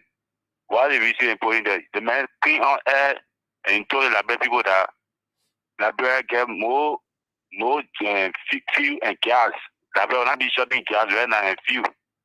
Then they not take few days again come on air to say different thing. Then if someone talking there, someone backing, you see that sometimes Liberia will not go nowhere just soon. Because they can be seen everyone still the same one packet because they wear the same jacket, all they doing the same thing. So that will just be the days. Let me say thank you to your guest. Okay. Thank you so much. Because he said we waiting. Let them just make sure that they go around. We will support them. Come in carry that then 2029 because the two parties will try and they can make a mini united party. They are still 80 years now. Okay. They really still you can see differences. The man who say you get all the experience and so-called experience get it. I know that corruption experience get all that the PC people experience. Thank you. Let's go to Australia and get Kenzo on the line. Kenzo, good morning. Welcome, my brother. Good afternoon. Good afternoon, my guy. Yes. But thank you for your outfit, man. I must commend you. Like you really buff in the video. That money need to share some also. I mean, borrow me your shares, man. I may use your shares because that program coming off. But I may just I know. I may say some comment quick. The first thing has to do with the petroleum. I told you yesterday when I called on your show, I said petroleum is going to escalate. Yeah, I said it's going to escalate. It's not going to go for 2 months or it's going to go above. So if the director is coming to say he got a gas that will sustain the country, bro, that's a blatant lie. The only thing I told you people is now you people should be ready to pack your vehicle and start trekking. But Iran is not willing to reject. Iran is now even going against Australia, saying that Australia is now coming half partner with America just to declare war. So all these things is just escalating from one person, of one country to another person, one country to another person. It just somehow just pray, but it's actually going to escalate further. And for Guinea and Liberia on the issue, bro, anything Guinea want to let it do it. They know they cannot stand us. They just want to step on your toe so you can retaliate. They say, oh, you didn't know your brother or your sister. So at the end of the day, they just remain calm. But nothing Guinea can do to Liberia, bro. So have a good day, man. Borrow me your shares, man. Let me use it this weekend, please. In Australia, I was saying thank you, Kenzo. All right, okay. All right. So those of you calling my personal line, please do not call me on it because I have my guest is on the line. You can call me. So call the station number 777-959-959. Jerry, you were just calling my number. You can call 777-959-959. Good morning. Thank you very much. Good morning, Jeff. Yes, let's hear you, my brother. Thank you very much. Jeff, I am Spencer Mohammed, and I call for my proper corner, down Coast Spoon Hill, Wingtown community. Jeff, thank you very much. And I also want to appreciate your guest this morning. You just said it all. Jeff, you know why we are holding this government accountable for the level of standard they set? What? Over the last 6 years, when you guys were in opposition, they projected themselves to be chief architects of governance in our country. Everything that happened over the last 6 years, they criticized it. So today, to come and see them behaving the way they are behaving, that's why we are holding them accountable. Why are they complaining? Why are they telling us that gas is in storage when they know that the taxes in Iran is not even getting any signal of any soon? Why are they lying to us? Look, these guys must be serious and wake up to the issue and tell us the truth. You were the critical forces yesterday. You were the chief architect of governance today. We do not expect to see Liberians struggling. Just get on the road. Keke Rallos and passengers are fighting because Every distance that used to be $100 is $200.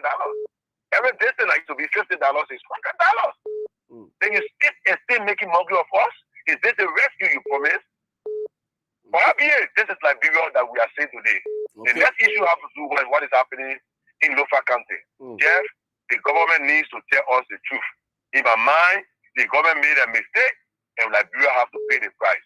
When this issue happened, the very first time the people went and arrested the machine, it was the time the government supposed to have deployed our armed forces there. When the people come and see our men, they were not going to be true. But the shit and the gas is true at our country.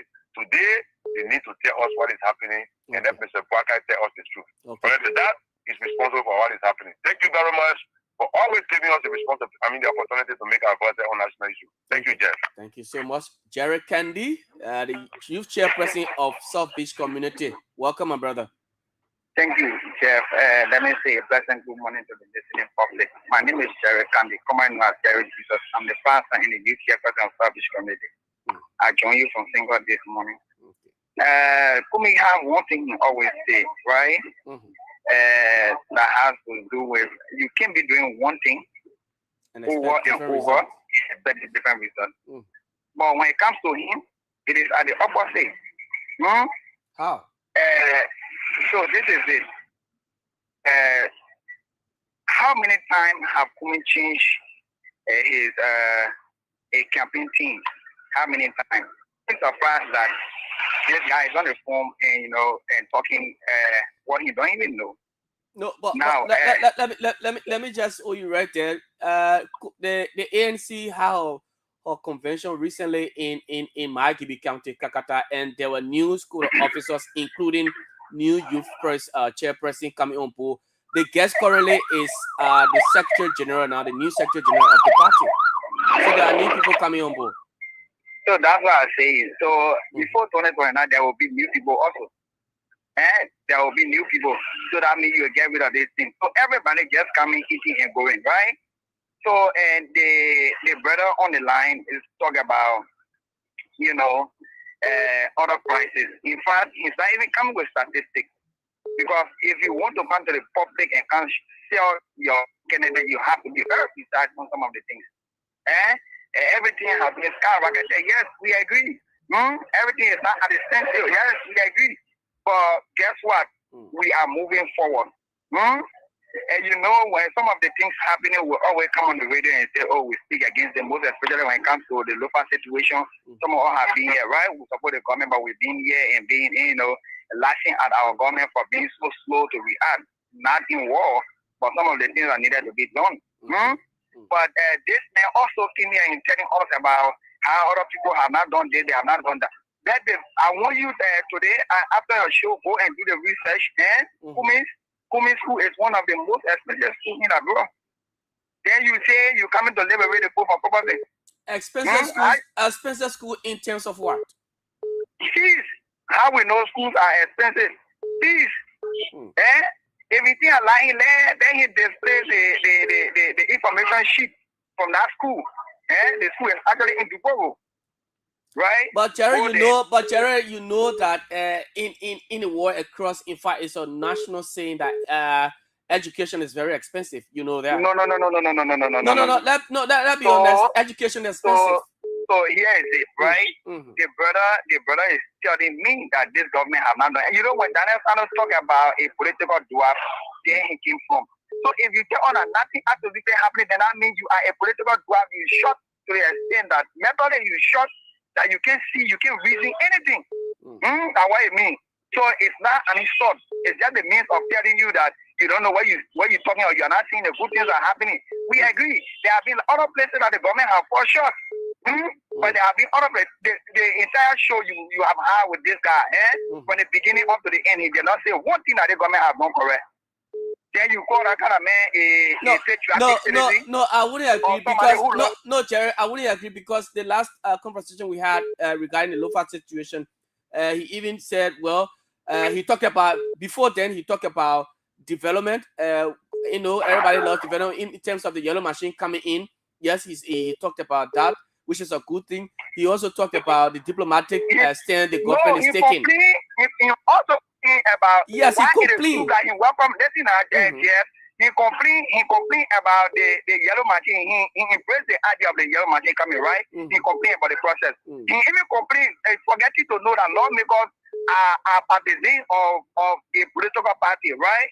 So he complained that why lawmakers should wear yellow. After all, yellow machine came and lawmakers wear yellow. So he complains about everything. He have not heard anything that this government have done positively. So it is disgraceful on his part that you be saying one thing and saying different things. Thank you, my brother. Thank you so much. Let's take Edward Joe. Good morning. Morning. It's just unfair for you that you know what unfair for you. Why you get fair for me, my man? You know what something unfair for you, they're going to something unfair for you. That is the hanky. Because you know, call? I know. That is the hanky. Don't worry, that's only you. That's only you win. So let me say thank you for the show. For your publicity is Edward Spencer show. Look, although I never put up for Kumi before, don't get me wrong. Kumi, honestly, Kumi is not really a bad guy. But what's suffering Kumi is that you don't have full marketer. You don't have full people to market him. And along you continue to keep those guys around. Let me say this, as the opposition, right? It's not to criticize everything. You just want to talk. You don't want to talk everything. Yeah. When President Bwaka built an invisible power, right? Did you say President Bwaka? And President, we are sorry. Okay, sorry for the correction. Yeah, so sorry for that. Yeah, when President, we are building invisible power. I mean, there was no creativity and so on. You know that people that were creating, I think the very united party that didn't want to use it. Yeah, some of them, right?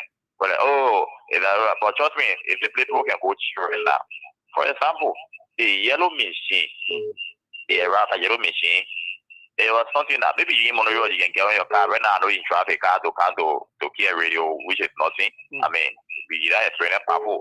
But people that way in Bokon Chile, people that way in Soso, that yellow machine can go clean up power road for them, they can travel on it, if they bring that good to that, they will celebrate it. But for someone that know that in the interior that celebrate that you come up for ANC or for TV, whatever they thought, that yellow machine will eat. In fact, yellow machine is like, oh, machine, nothing. I mean, no, he was Edward. He was particular with the lawmakers wearing yellow.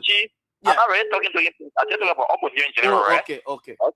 So create that kind of thing, and you know that thing that man, the people in the country will celebrate whether the opposition or in position, whatever, because you have people that support, we have people that support coming in the interior that will be taking that good to the market to benefit them tomorrow.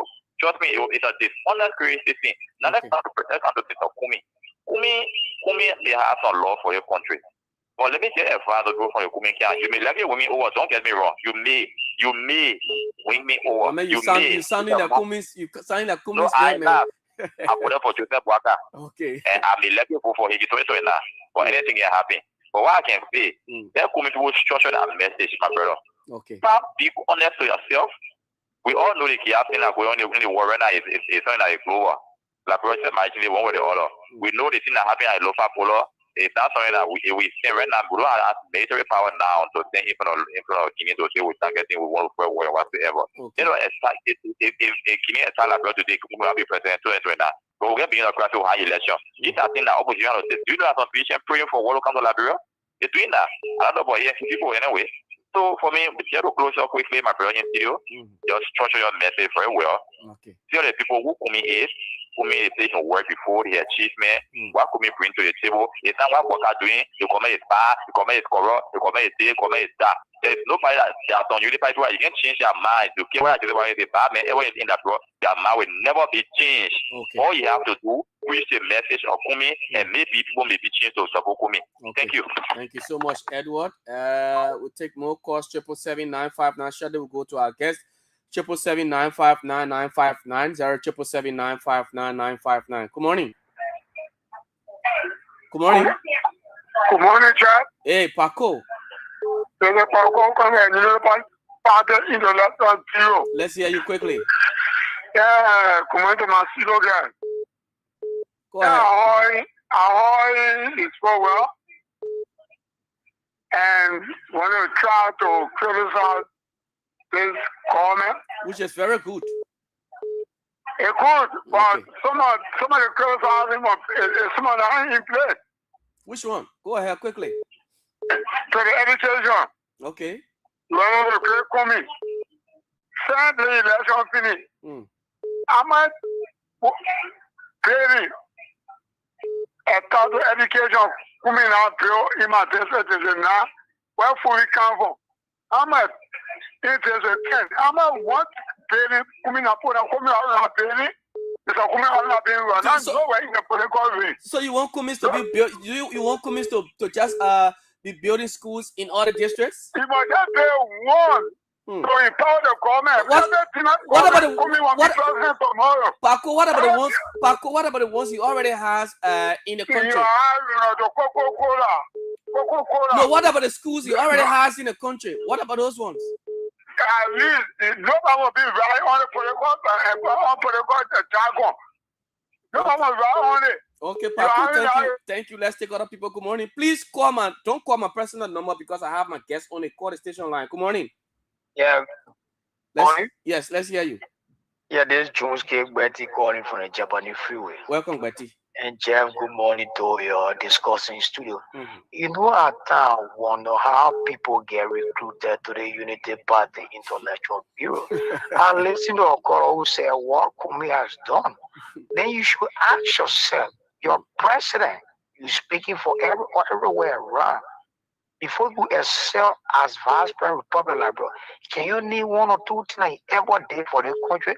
And after 12 years as vice president, name one thing you contributed to society before you could elect as president. Zero. He has no history while he was in opposition from 2017 up of helping even a dying child with paracetamol tablet. Zero. This man have no history of helping anybody, any different. I challenge everybody for a unity by intellectual bill. Need some legend. Kumi have done better, far better than a man you elected as president of this nation, and you try to question Kumi. It's so sad. It's sad for a nation. Like the brother said, well, you see the damage President Burger has done. Ministry of Transport took the statutory function away from Ministry of Transport and gave it to a Lebanese firm. After the previous regime had made it clear that indeed the document those concessionaires passing around is a fraudulent document. It's not what we give them. As a responsible person, what you do, you launch an investigation to establish a fact regarding that document. But instead, being people within circles have interest in the laboratory traffic management. You took it away 25 years, create high level unemployment for our brothers and sisters at the Ministry of Transport. Like the discussing studio said, after 2-3 years, where do we have to place up where you continue to pay their salary and which of course they are not working? You think that can happen in Lebanon? Or Liberian concessionaire will take the statutory function away from the Lebanese institution by law? It can never happen. The most strange thing, no, let me get on the Jefferson. It's so sad. You see, for now, we also have our resident permit. All this regime. You see, India not issuing resident permit. You know, the United Party government is just known for selling this country. India now, the function that was intended for Bureau of Immigration and Naturalization was taken away from them at this same regime. Now, what is President Boyka doing? But all he did, he dismissed the damn head of the institution. But has he taken away the function from those people? Thank you, my brother. Thank you. The government done more harm to the country than any government. Thank you, Betty. Thank you. Good. Thank you. Lost in Pine, welcome. Thank you so much, James. For the Naked Nation. For the public, I'm Lost in Pine. I'm from District 2, and I'm the PRO for the Intellectual Bureau of the United Party. Okay. I just appreciate you. Look, sometimes we just listen to the radio to play a listening role. All of the time, but sometimes we are prompted to call. Yeah. It's our duty to demystify some fallacy propagated by our dictator. Somebody just call and say, try to preach coming over the Boyka. No. The first fallacy that was propagated was that the federal government told the government that the traffic management is a fraudulent act. Take me right? You forget to know that the traffic management took the federal government to court. And the court ruled that they should get it go ahead. But even though but they were pushed around, the previous government did not allow them to operate because they believed that it was not in the interest of the Liberian people. When they call root, who get the document, who signed it? Who initiated it? Now why did they adoption the other one too? Now who initiated No, Lossie, they did not operate. Let's get it clear for yes, but they did not operate under the previous government. It is this government that even though they've been pushed around, but the government enforced them and gave them the operational mandate. Here's my argument. Yeah.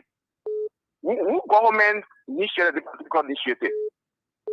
The government management I was talking about today, who brought in Liberia? Who administration did they come to in Liberia? Since Madam Salif regime. Very good. So the Unity Party. So party should push it to its government, and then the government signed. We are saying on a particular document now. They came out and said they didn't get equity. Just look on the document. Who signed? Who signature on it? So now, George Weah is not in power. Is it George Weah? No, Lossie. Is it George Weah that has given them the right to operate? George Weah signed the document to operate. Granted, is it George Weah that gave them the right to operate? Government is continuity. You know what I'm saying? But President Baga still had the power to push them around. They wouldn't have operated. So President Baga argument now. President Weah initiated and signed it as the president. We cannot say no. So let's give them 5 years to operate and go for revision. You said 5 years? Yeah, to operate and go for revision. Okay. And we can review that. So okay, let me conclude on this matter, right? Quickly. Yeah, quickly. Look, there's no way that you can compare Baga with Kumi. Kumi was with the Kukula Party for almost 60 years. He did not recognize himself, identify himself as a Liberian. How sure are you? No. I'll disagree with you on that. I'll disagree with you. Kumi's high foundation operating in Liberia. No, Lawson. Kumi's high up a foundation operating in Liberia. Let's stop that. Yeah. Which year the foundation? The Kumi's foundation was in Liberia operating even prior to the 2017 elections. No, what the Kumi is that from Party. No. Lawson, let's be honest. Let's be honest, Lawson. Let's be honest. Kumi had not identified himself as a Liberian with the time of Cocoa Party. How can you say that? How can you say that, Lawson? Okay. Kumi around here. Okay.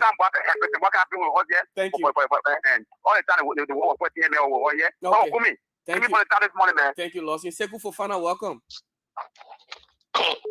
Yeah, good morning. Morning. Let me deviate from because someone challenged on the radio station to say with the Unity Party intellectual bill, lay the achievement of President Baga prior becoming a president. Okay. We don't have result of Baga name a point. The president is not somebody that can boast. Anyone you do, he say that me do it, I do the one. Jeff, I can accept to be corrected on the station. Yeah. Check out total gas station who brought it here, where the negotiation will help. If not to that, it will be another gas company that is doing early time.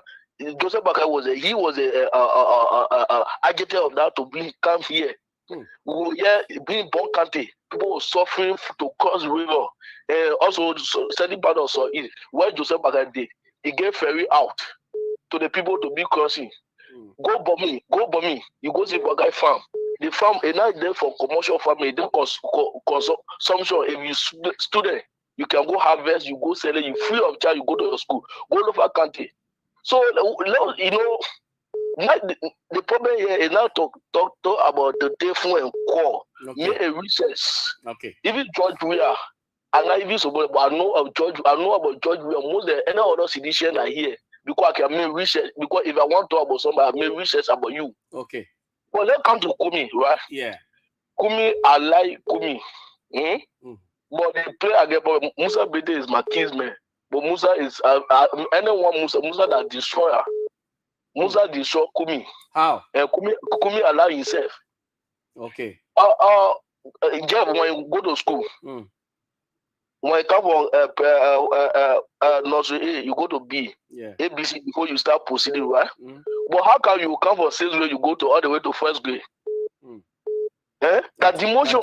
It never happened here. For some person all the way to in one person, who was the agenda of that Musa Belete.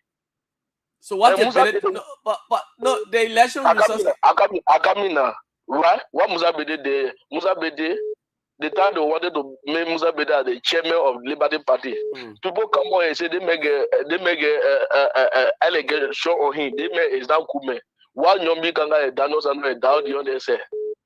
They look for a what Musa Beda destroy Liberty Party up to now. They now recover it. Okay. Up to now. Musa Beda destroy Kumi. He destroy Liberia Football Association. So Musa is now so Kumi. For what the only mistake Kumi did was for him to listen PP. To be very fair, you know, election is number, right? No matter how money you have, it's about number. It's about what they go boy. No condition you compare Kumi without a Baka when got to politics in Liberia. Okay, all right, Sekou. So thank you. Thank you, Sekou. Let's take Yusuf Freeman. Yusuf, good morning. We'll take two more, then we'll go to our guest. Good morning, Jeff. How you doing? Yes, I'm good. Yeah, thank you for the recognition. Joseph Freeman from Central Town, but my signature address is Broville. I know that. Thank you. You know, Honorable Kumi, when it comes to the presidency, it's not a material. Maybe he may be, but not this coming election.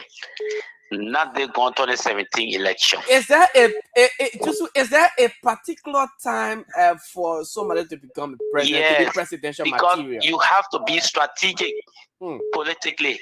Because if you see the terrain management, Kumi does not understand terrain management on a serious note.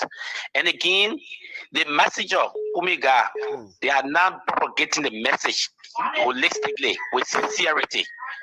Sometimes you look at reality, you close your eyes on it. Then you say you're propagating message because you are on the opposition side. You will be saying things that will make the citizen happy. No, the traffic management. Let me tell you, Jeff.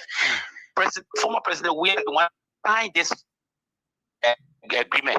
But what it did smartly, because that kind of okay attitude they carry on. That you, how can you sign a contract then you refuse for that company to operate because you feel that your money is there, you wanted your money, your kickback, and you feel that if you take the money, the people operate, the citizen will go against you. So you already took the money now. You said government is continuing, but I'll be knocking the people until I leave. When I leave now, they will come back. Then at the end of the day, the government are in power now. We take the problem. How can the government sign back a contract? Then they refuse for the people to operate, meaning they don't respect the court. So now the people went to court because government continued. The past government signed it, and the government is supposed to implement, agree for the people to operate. So you go to the court, then the court says, let the people operate. Then you say, no, they don't work like that. And when President Baka stopped the court from operating, for the men to operate, the same government will come back and say, the Baka does not respect the rule of law. He don't respect the rule of law. What about they play the smart in there for them to put the incoming government into problem? Okay. That's how I looked at it. Just to drag the government. Every time the government do the right thing, they will turn it some kind of way. The government do the wrong thing, they will turn it some kind of. So the brother in studio or the brother that phoning here to say, oh, Kumi is this, you don't even take the position of Apeton yet. The position of Apeton. Try to get that position before you move to leave Apeton storage. Just leave Apeton storage, Jusu. Apeton storage, we will not leave it. Apeton story, we know that Apeton King, I think 10 or 4 are tend to be corrected. So you can never leave it in the Aka. It's a his story. Okay. He beat Kumi. He is ahead of Kumi when it comes to the going election. Okay. So the story will not be that down. When Apeton story will be that down, meaning then Kumi story, ANC story will be erased. Okay, totally. So I think before you come as a messenger to propagate your message, you should be sincere to yourself before you be sincere to the people that you want them to vote for you. Kumi have been destroyed by Musa. Kumi have been destroyed by Louis Brown. Kumi have been destroyed. He allow himself to be used. So I think he can look for men with a time mind, men with sincerity to come to propagate the message to the people. Maybe he will make a mark. But an attempt not to do so, let him just leave it. That physical cash will go on. Today myself will go to ANC and get my own and I move. Trust me. Thank you. Thank you, Jusu. This last person, then we'll go to my guest. Good morning. Yeah, thank you for at least taking me as your caller. I'm Arvin Johnson calling from Tupo District number 4, the chairperson for the Concerned Librarian for Justice. Welcome, Arvin. You say people should be fair when they're speaking. Especially our brother that wearing a green t-shirt opposite Congo Town, opposite the other brothers and that they should be careful. Yeah, because you can come on the radio and you just talk anything you want to talk. Now I say as we speaking there, we President Boga me according on the hustle in PG. President Boga should step down. Why? Because he ability to lead. Now why you see our people are repatriating from Lofa to Lofa. Yeah. Because you sending air chopper out to repatriate people. Why you taking them from to carry them where? So you want to tell that Guinea what they're not going to take it out, put them from there to bring them to Labua. That's what they're trying to tell. Then when people come on the radio, they just talk because they want to talk, because people getting a dollar scratch down the call. President Bola should step down. Okay. So I was telling brother is serious. President Bola is now a leader for this country. Okay. So he should step down. Thank you, Alvin. No, to conclude. Yeah. You get people minutes, don't cut me short. Go ahead quickly. Let's gotta go to our guest. The people should be clear. The president should be clear. And everything that's going on in the country with traffic management, if government come to power and then a government sign a concession agreement, we're not in favor of the citizen. That government get an obligation to review that document. And if the document not in line with the country, you get read by law to cancel the deal. It's not forced. It's not binding on you. So nobody should come play politics here like to say the and how they call the traffic management is banning on Labua. That when Labua sign it, the country will perish. That's not true. Or when Labua agree for the country to go ahead, something will happen to the country. So not a lot of people here. The government have right to review the document. If the document not in line with the country, you saw people protesting. The people from transport ministry were protesting. So they were to transfer the deal. But because the president is getting a key back for inner deal, along with CY official, that's why they allow the deal to go on. So the man can scapegoat there and try to shave it on the past regime. They get an obligation now to correct everything those people did wrong. Okay, that's why people thank you. 30 seconds, please. Yeah, we gotta go to people the guest. Today, 30 seconds, please. You eat my second. People said the past government was wrong yesterday. That's why they voted them to bring people to correct the wrong. So you can come here, you say you correcting wrong, then you delve into the wrong the people made, and you say you correcting the wrong. So thank you, brother. President Bola should respond. Okay. Thank you. Thank you, Alvin. Thank you so much. Desmond, I guess you're still on the line. You listen to the callers. Many of them. Let's hear you as you respond to some of the comments that were just made. Thank you, Jefferson. It was very interesting, during the call session. And, this is democracy. And we encourage diverse views. It makes our democracy more stronger and beautiful. And so we say thank you to all of the callers. Those who spoke against what we're speaking on, even though it is in the interest of the country. I mean, thank you to you. You are playing your role. We understand it. If you think your life is better than before, it's up to you. But, I mean, we know some of these guys, Jefferson. Everything we are saying, they will come up and say contrary or come against us for saying what we're saying. Because in the mind, they're supposed to say 100% to everything that's happening in this country today, even though nothing much is happening, which is wrong. I listened to one Paco. I remember that name when we were little boys. In fact, coming up in Fiamma, we were still in the 6-7 years old. Then we're 30 some more years. It's just unfortunate to see a big brother like Paco in Fiamma still in this kind of life. It's pathetic, waiting for scratch card. The last time I listened to Paco, he was complaining that government officials are not, I guess it is the internet. He will come back shortly. I know. Yeah. Just bear with us, folks. Desmond, this is internet. He will shortly come back. Disconnecting. Yeah. Hello? Yeah, go ahead, Desmond. You were interfered. Oh, okay. I'm sorry. Yeah. Well, I mean, Paco was just, I was saying, I mean, I know Paco very well. That's why I want to emphasize on his situation. It is so sad. He was just complaining recently that people are not relating, people in government. Well, you know what I mean when somebody say the men are relating. Yeah, you know, the men are relating well. Scratch card not coming, you know, you go around, you know, soliciting small things. That's why I was on the radio the other day. You can make our people to be hustling around you. Keep them in poverty and they hustle around you. That's wrong. No government that will prioritize, that is prioritizing its people, will keep on hustling spree. When we say provide jobs, opportunity, people like Paco will be working. They should be empowered. Not to be calling and, you know, saying 100% to everything that's happening, even though they know very well that things are not happening well in our country. But because they want to survive, to take $10, $15, $20 for government ministers, and if they don't happen, they start to cry. And so they keep themselves in that kind of state of mind. We will speak on their behalf, not get tired. We will not do it. We will speak against ills in our country. And so we always told this government, we've always said it to this government, improve the living conditions of people so that people like Paco there will not only depend on calling to survive. There are too many things that are happening in our country that are not right.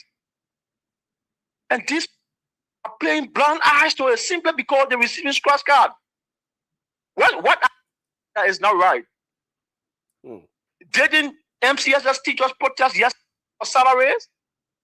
Is that a lie? Are you telling us that the procurement processes around it, around this procurement of yellow machine equipment today, was done properly? Are you telling us that? Are we children in this country? Are we not reading? You got to organize yourselves.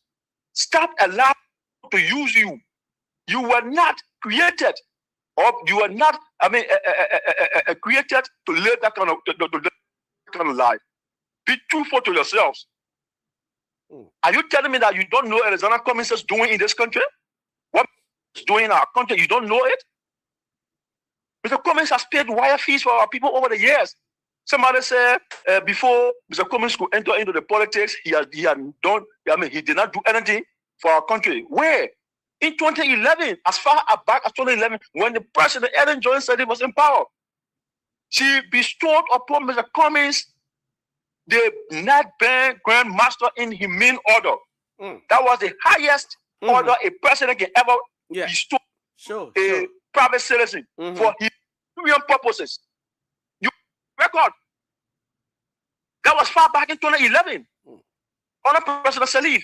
If Mr. Cummings was not doing humanitarian work, if he was not giving to our people, if he was not providing scholarships, if he was not ensuring, supported the government at the time, in his own weak ways as a private citizen, the president of the have bestowed upon him that honor. What are you saying? What do you know that you come up and then you want to defend everything the government is doing? It is very pathetic. But we will not relent. We will not stay back. We will continue to speak on behalf of our people, including people like Paco. We want their lives to be bettered. We want their lives to be improved. That's why we are speaking against ills in the society. Mr. Cummings has an educational foundation supporting students across the country. In fact, other students on scholarship, foreign scholarship, from the Cummings Africa Foundation. What did President Barker do for our country? You could make him president. You made him vice president. Since President Barker came up as a young man, he has been surviving at the expense of national government. President Barker has other work experience besides government work experience. What is he doing today in our country as president? Nothing much. In fact, he's doing even worse than what the previous government did in the past. For which we changed them. What we did, the previous government, the Liberian people changed the previous government for you to do what the previous government did in terms of the wrongdoings? No, that was not the reason why the people elected you. And so the government of Liberia must be responsible enough. It must provide better livelihood for our people. The people in Lofa County don't have, of course, diplomatic engagements are very good, but it is unfortunate that our people are living in fear in Lofa County. Okay. It should not be happening on a responsible government. Okay. To procure equipment on behalf of the government, the PTC laws must be followed to the fullest. You must not be changing, you must not be going after people in each position only because they don't support you. Those you were elected as president or as a government. And under the Cummings administration, for free, that these things will not happen. They will change because Mr. Cummings has a very good track record in leadership. I told you on this radio, Jefferson, that Mr. Cummings has this quotation that you always put out there, that the best performance, the best future performance is performance. This response will be, you will know from the eve. Okay. President Baka did not give us a good Christmas from the eve on Christmas Day. And that's why we are now. It's very bad. The political tailing is ready to improve our country. Our people will come out of poverty. Use the political tailing. The two lanes have failed us. The city, and they were changed. The Unity Party have come back. Us miserably. Okay. Use the ANC as that tail lane to ensure that our economy have a free flow, to ensure our education have a free flow, to ensure jobs are created in this country. For parents to pay their children's school fees. Workers will not be because of foreign companies. And so we will not stop speaking to these ills in our country. Mr. Cummings is that political tail lane, and we want our people to listen to these messages. Okay. Look at what Mr. done in the past, and you will know that he will do better when he becomes president of our country. We cannot keep two political parties. We breed of leaders in this country. We need a new breed of leaders. Our country is developed. Our country is compared to none in the sub-region. Okay. And so, Jefferson, thank you for the opportunity. We will continue to speak on behalf of our people, including the Code of Unity Party Intellectual Bureau respondents. We know that they go around soliciting a few dollars, which should not be happening for them to come and do these kind of things against themselves. But we will not relent. We'll keep speaking on their behalf because we're not selfish people. We want better for everybody. Okay. Long live Mr. Cummings. Long live the ANC. The ANC is restructuring. Let the people let the people break the. They're going to see the visibility of the ANC and Mr. Cummings even more than what has been happening. Okay. Thank you for the opportunity. It was nice having me on your show this morning. The conversation was very healthy. We respect the views of everybody, but we can tell our people that what we are saying here is not only for ourselves, but for the betterment of our country and to ensure that every citizen is treated fairly and receive the just benefit that they should be receiving as a citizen of the country. Okay. Thank you very much, Jefferson, for having me this morning. Thank you so much. Desmond UJ Nimlin is the Secretary General of the Alternative National Congress. He's been my guest via telephone this morning on today's edition of the show. 23 minutes past 9. We will take a very short break. And of course, when we come back, we hope to get Ambassador Kpakio on the line this morning. We've kept him long waiting. However, let's take this musical break, run to go. When we come back, yes, we continue our conversation. It was wonderful.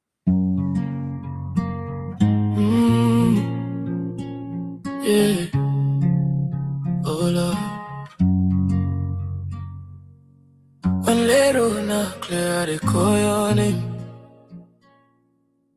Late night tears on my pillow. Every night that they walk alone. People promise but then fade out. Every smile hide pain line and show. Mama pray say, make her hold on. Papa voice still in my head. When the world turn against me, Like your light can guide me. I tried money, I tried fame. Still feel empty inside my chest. When my strength don't finally fail me. Like your name give me rest. So I run to God when the night too long. When my heart not get the strength to be strong. I run to God when my tears they fall. Only you can hear me when I call. I run to God, I fall on my knees, say, Father, please, Father, please. When the old world don't turn their back, like you still love me like that. Street code, everybody they hustle. Smile for outside, but pain inside. Them say be a man, don't cry. But them no know waiting they my mind. Dreams broken, no hope, still breathing. Face shaking, but I'm still believing. Even when I miss my way, your mercy can pull me back again. I've been down, I've been lost. Pay the price, counted cost. Through the fire, through the storm, you still there keep me warm. So I run to God when the night too long. When my heart not get the strength to be strong, I run to God when my tears they fall. Only you can hear me when I call. I run to God, I fall on my knees, say, Father, please, Father, please. When the whole world don't turn their back, like you still love me like that. If I lose it all today, still you be my everything. No other place I feel good, no other love with pure soul. Even when I know deserve, you they call my name, you they hold my hand. Grace upon grace, mercy on mercy. You never let me go. So I run to God, I run to God. When the road get dark, when the pain too much, I run to God, I run to God. Now your love be the air I breathe. I run to God, tears in my eyes, hands in the air, heart open wide.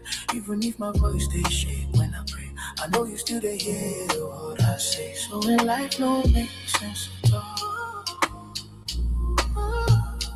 run to God. When your strength don't finish, run to God. Oh yes, this song. I can't stop playing this song. Run to God is a nice song, and I keep telling people his name is Zuzu. He's there in the US. He's a Liberian, and the first time I heard this song was being played by a friend of mine, Martin Figgins. You know the name Martin Figgins, 305. He's there at State Radio, and I listened to it. I said, hey, my man, I need that song. You got to send it to me. And in no time, yes, he did. It's a nice Liberian song. Sounds foreign, but Liberian music, it's great. So, fellow Liberians, this morning, like I've told you earlier, in the next minutes, we will have Ambassador Maxine Pacquiao on here to climax the show in the next 30 minutes so that we can say goodbye. He has also given his side of or his view, regarding the Lofa situation, and so he will definitely weigh in this morning and give his own side of the situation in the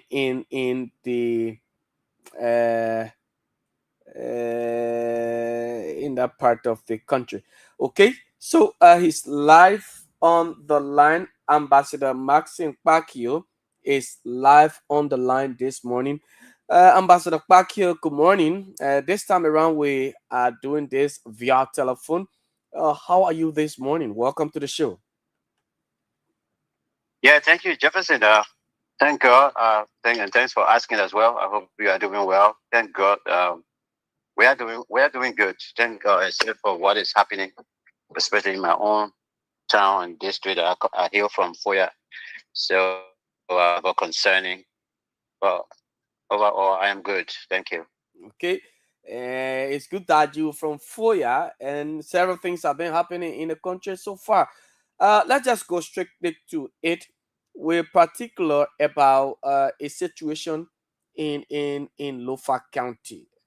This has been over 2 weeks now since this whole Liberia-Guinea border saga, ignited, and today we are where we are currently. First of all, before we go in, into details of it, let's talk about the prevailing circumstances leading to, the Guineans coming onto Liberian soil, encroaching and hosting their flag. You are an advocate. What's your take on this matter? Well, generally, you might be aware as well. I mean, we issue a press. I had a press conference over the weekend, and I will ask the same question by a few journalists as well. And first of all, it is so much disheartening to have heard and seen actions of foreign forces, coming into our land and stationing there for days, now going to weeks or so. And so it is actually bothering. And as a patriotic son of this soil, seeing something like that never will it make me to sleep well. Having experience as a young person as well, still in high school and experienced 10 years of the 14 years Civil War before I left this country. I know what war is, and I know what it can do. I live in it. I've felt it. And, there's nothing would make me to think about war, even in other countries, between other countries and other countries. So I do feel that the destruction, it just, it can be too enormous and things. So I'm hugely baffled by what is happening in Foya district to the border point there in Solomba. Hugely baffled and very concerning, and that's why we have that's why we called press release, press conference this weekend to also speak on the matter. And Jeff, we have been engaging, in fact, with the young people of Foya district, especially when the thing happened. Initially, they went to the border in Solomba and they went and challenged the status quo there, and while the Guinean flags was up, they brought it down and they rehosted our flags and thing, and the Guineans left that day. I hailed them as heroes. I spoke to some leadership because, mind you, just 2 weeks ago, we came from Foya and we went to the same border crossing point. We crossed and we went to Guinea, Gigedu, and we came back. So, I've been talking to them, especially when the national security now went over there and took over. The messages I've been sending to leaders of young people, leaders over there, is to tell them, look, now that the security forces have taken control, we want you to please back off. Do not go and challenge the status quo as you did for the first time. The army, the strange army that are on the ground, we do not know their intention or so. We don't want any of you to get hurt, and we don't want to lose any of you. So please leave it in the hands of the national security. So these are the messages now. I am preaching almost every time to them back there in Foya district. Okay. Surrounding that, there has been, many people. Conversations have come from diverse backgrounds, from various individuals in the country regarding the situation in Lofa. Before then, President Boakai visited Guinea, and of course, and with his Sierra Leonean counterpart, they had a tripartite, discussion in Guinea, Conakry, with President Doumbouya and then Alassane Ouattara. Upon his return, we saw again the return of Guinean troops landing on Liberian soil. Prior to that, the young people took the mantle authority to host the Liberian flag. President Boakai addressed the nation. In his statement, he said, well, the diplomatic step is not a sign of weakness. It's a strength that the country is showing to Guinea, to the world at large. Amidst all of those things, some Liberians still believe that President WEAH isn't doing anything to, harness the situation. What's your take? Well, yes, you're right. All of the analysis you've given, these are the issues that have been going on and still going on as well at the border points there. What for me as someone who believes in diplomacy, I am hugely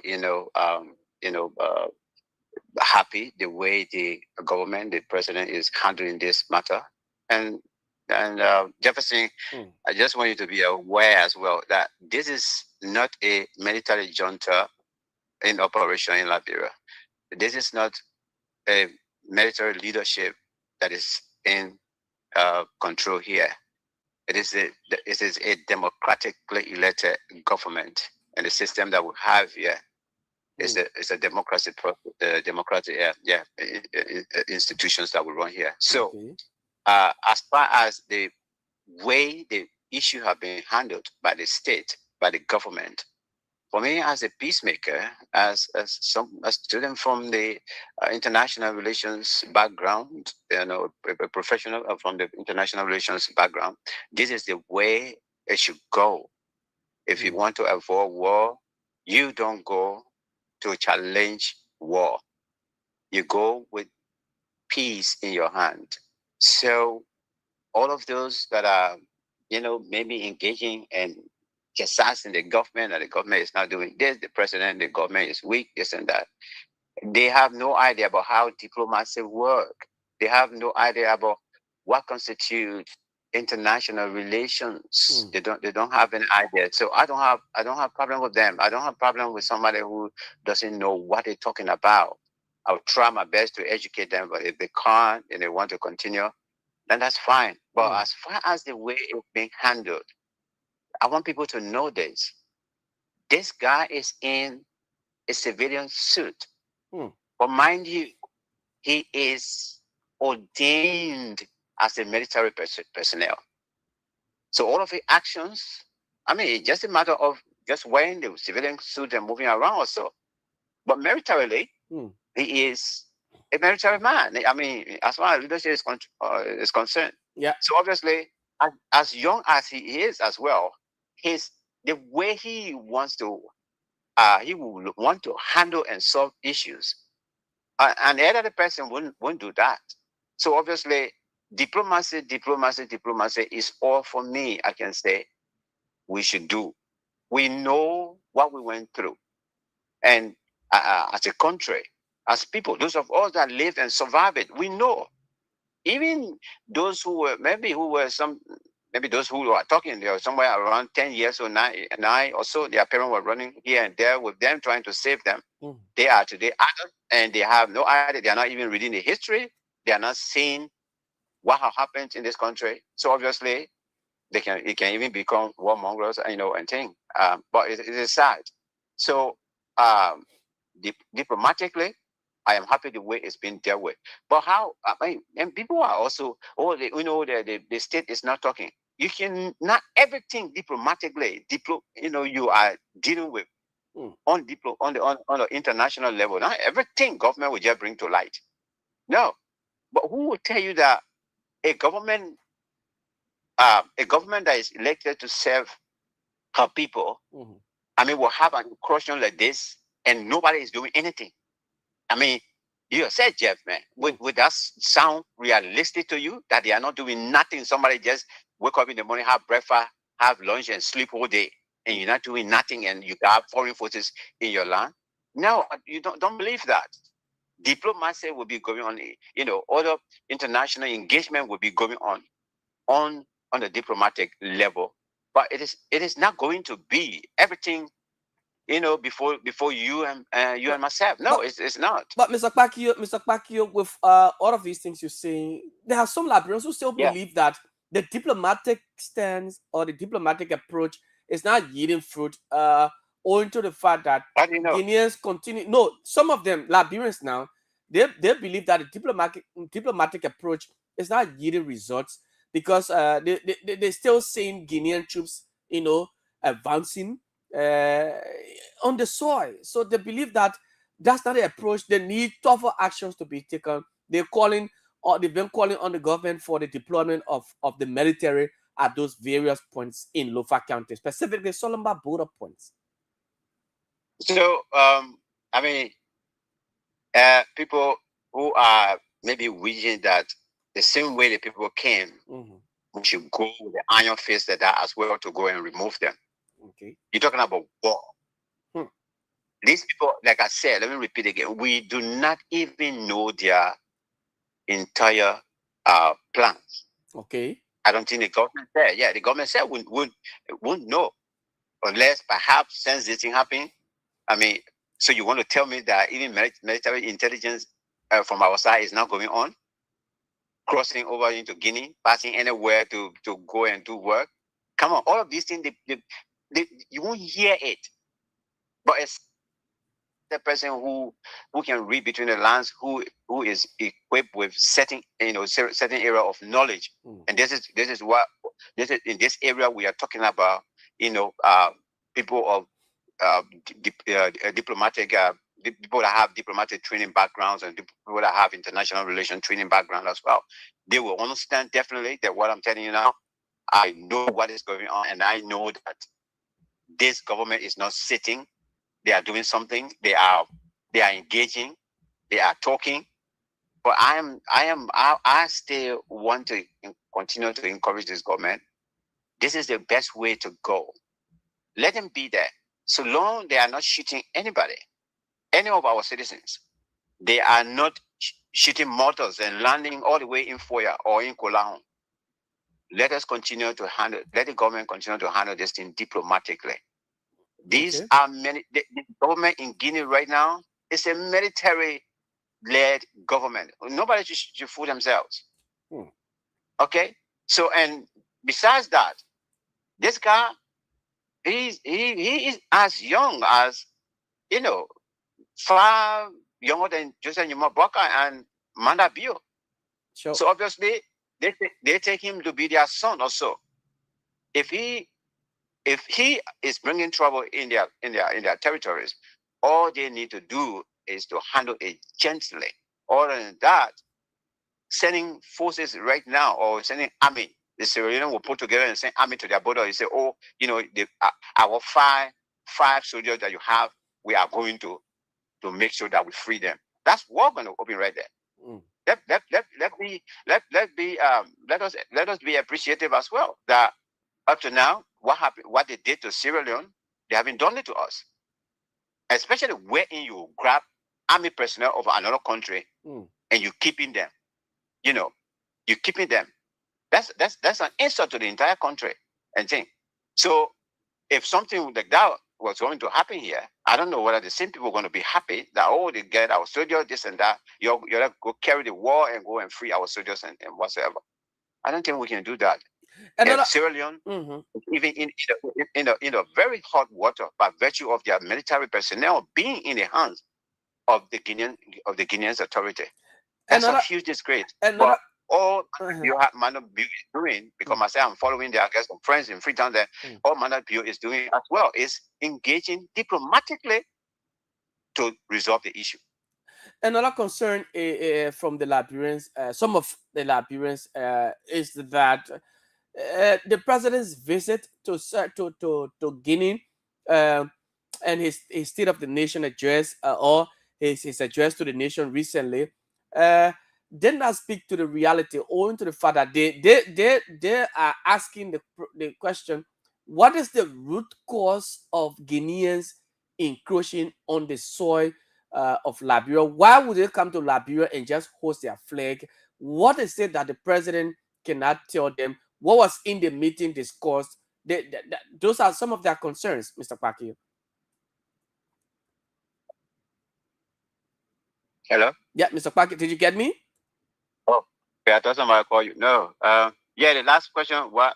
Yeah, so their visit to, the president's visit to Guinea, the meeting that was held, in that discussion when President Bouaka returned to the nation, they're asking, because they listened to the president, he spoke to the nation that evening, but they did not hear, according to them, They did not hear the actual cause of Guineans encroaching on Liberian territory. Why did they come? Why did they host their flag?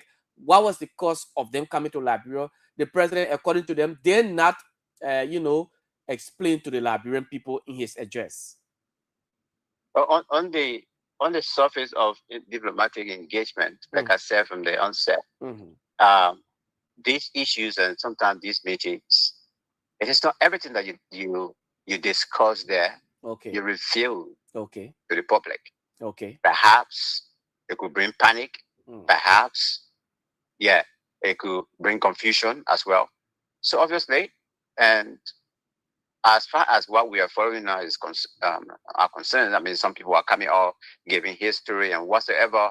And myself, like I told you, the last 2 weeks ago, I was there across the same border, and we encountered some problem with them. Like before, I never used to encounter problem, but just because we stood on our side and took photos when we crossed, they asked us to delete the photos. That we shouldn't take photos there. And think it was the same day I got to know about the sand mining issue, that something happened there and think. But once you cross that border, you cross Makona River, you step in on Gegedu land or Guinea land.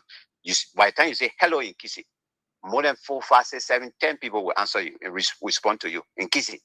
So we are all one family over there, and that's when I asked, I try to get some understanding. Also, that was the first time I heard about same money issue. There's a problem here.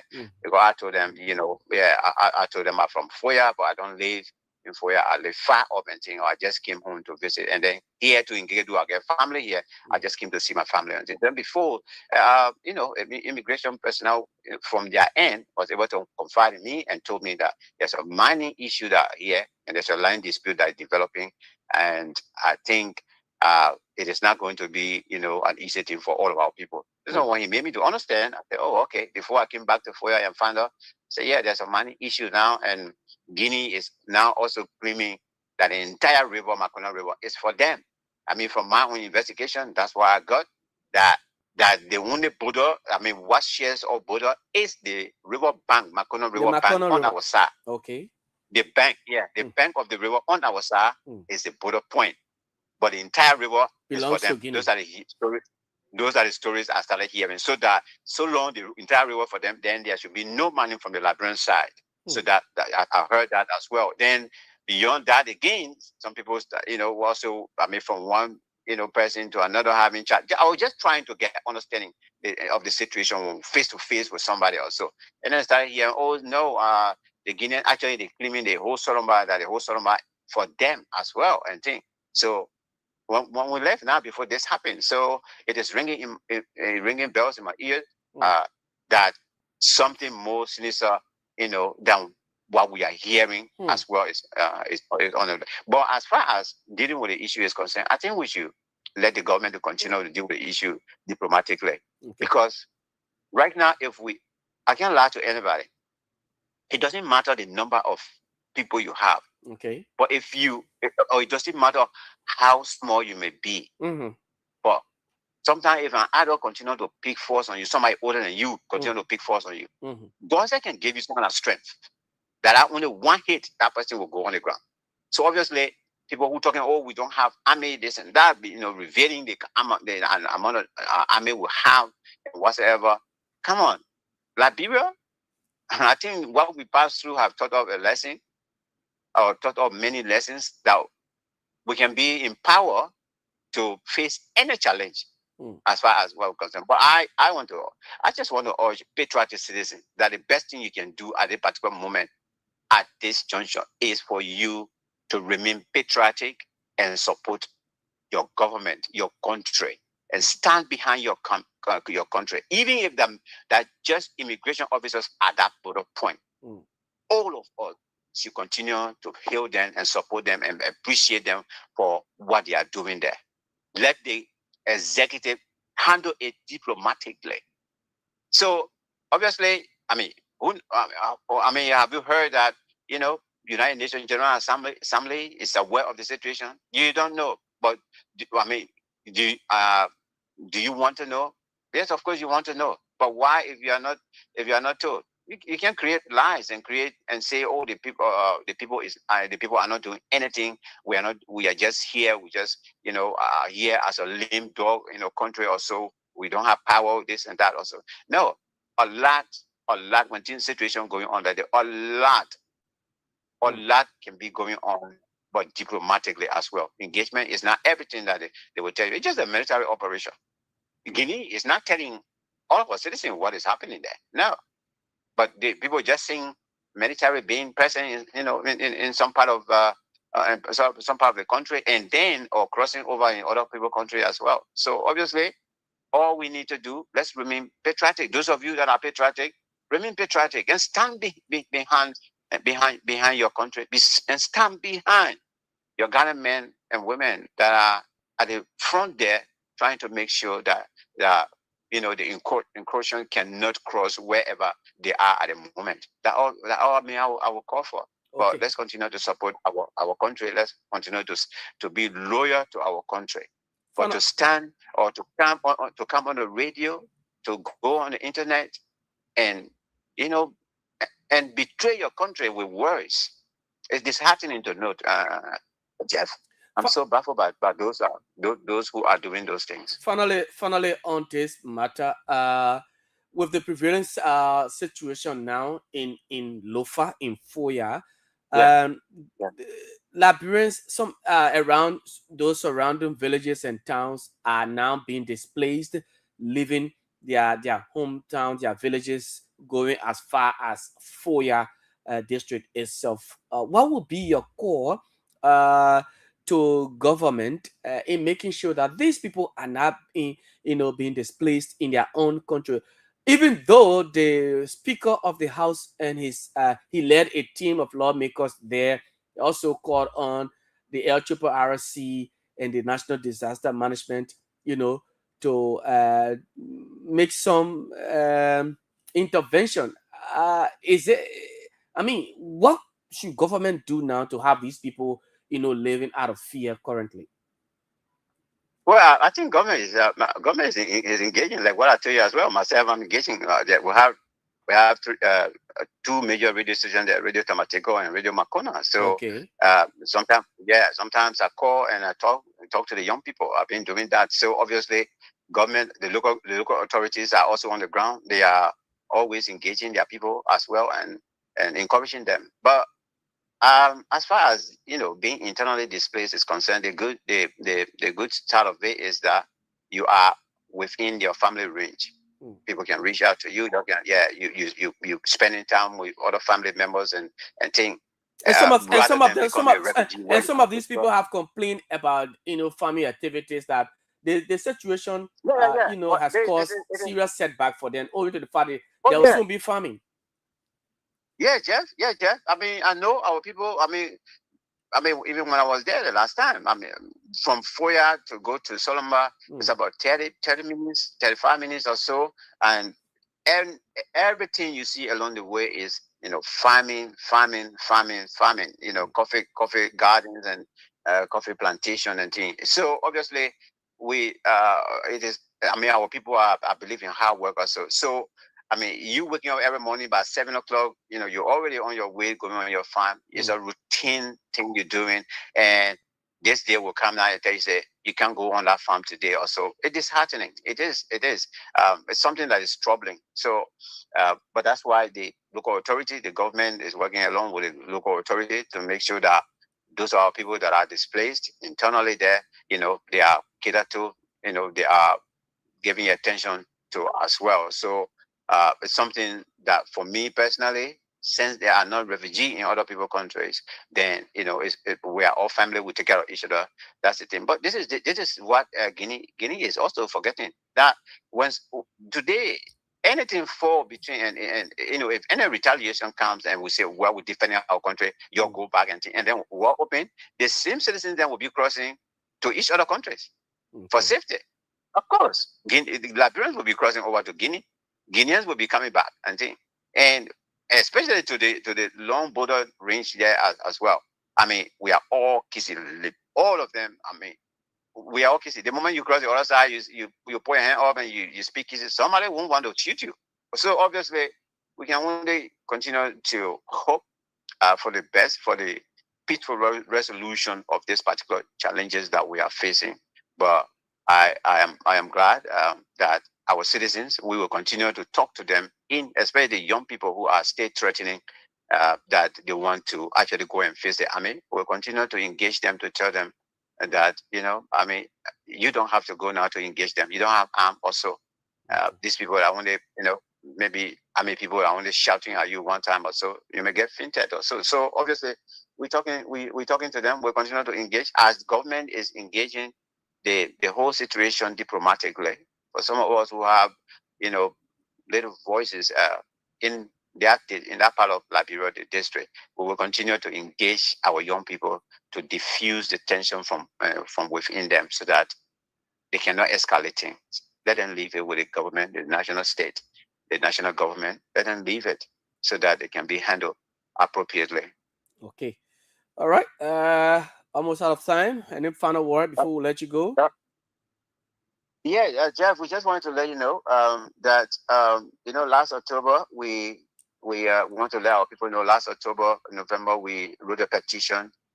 Again, after we successfully fought against Shisha, we wrote a petition again. We are calling on the House of Representatives to see reason and ban all of the small slot machines that are now in our country.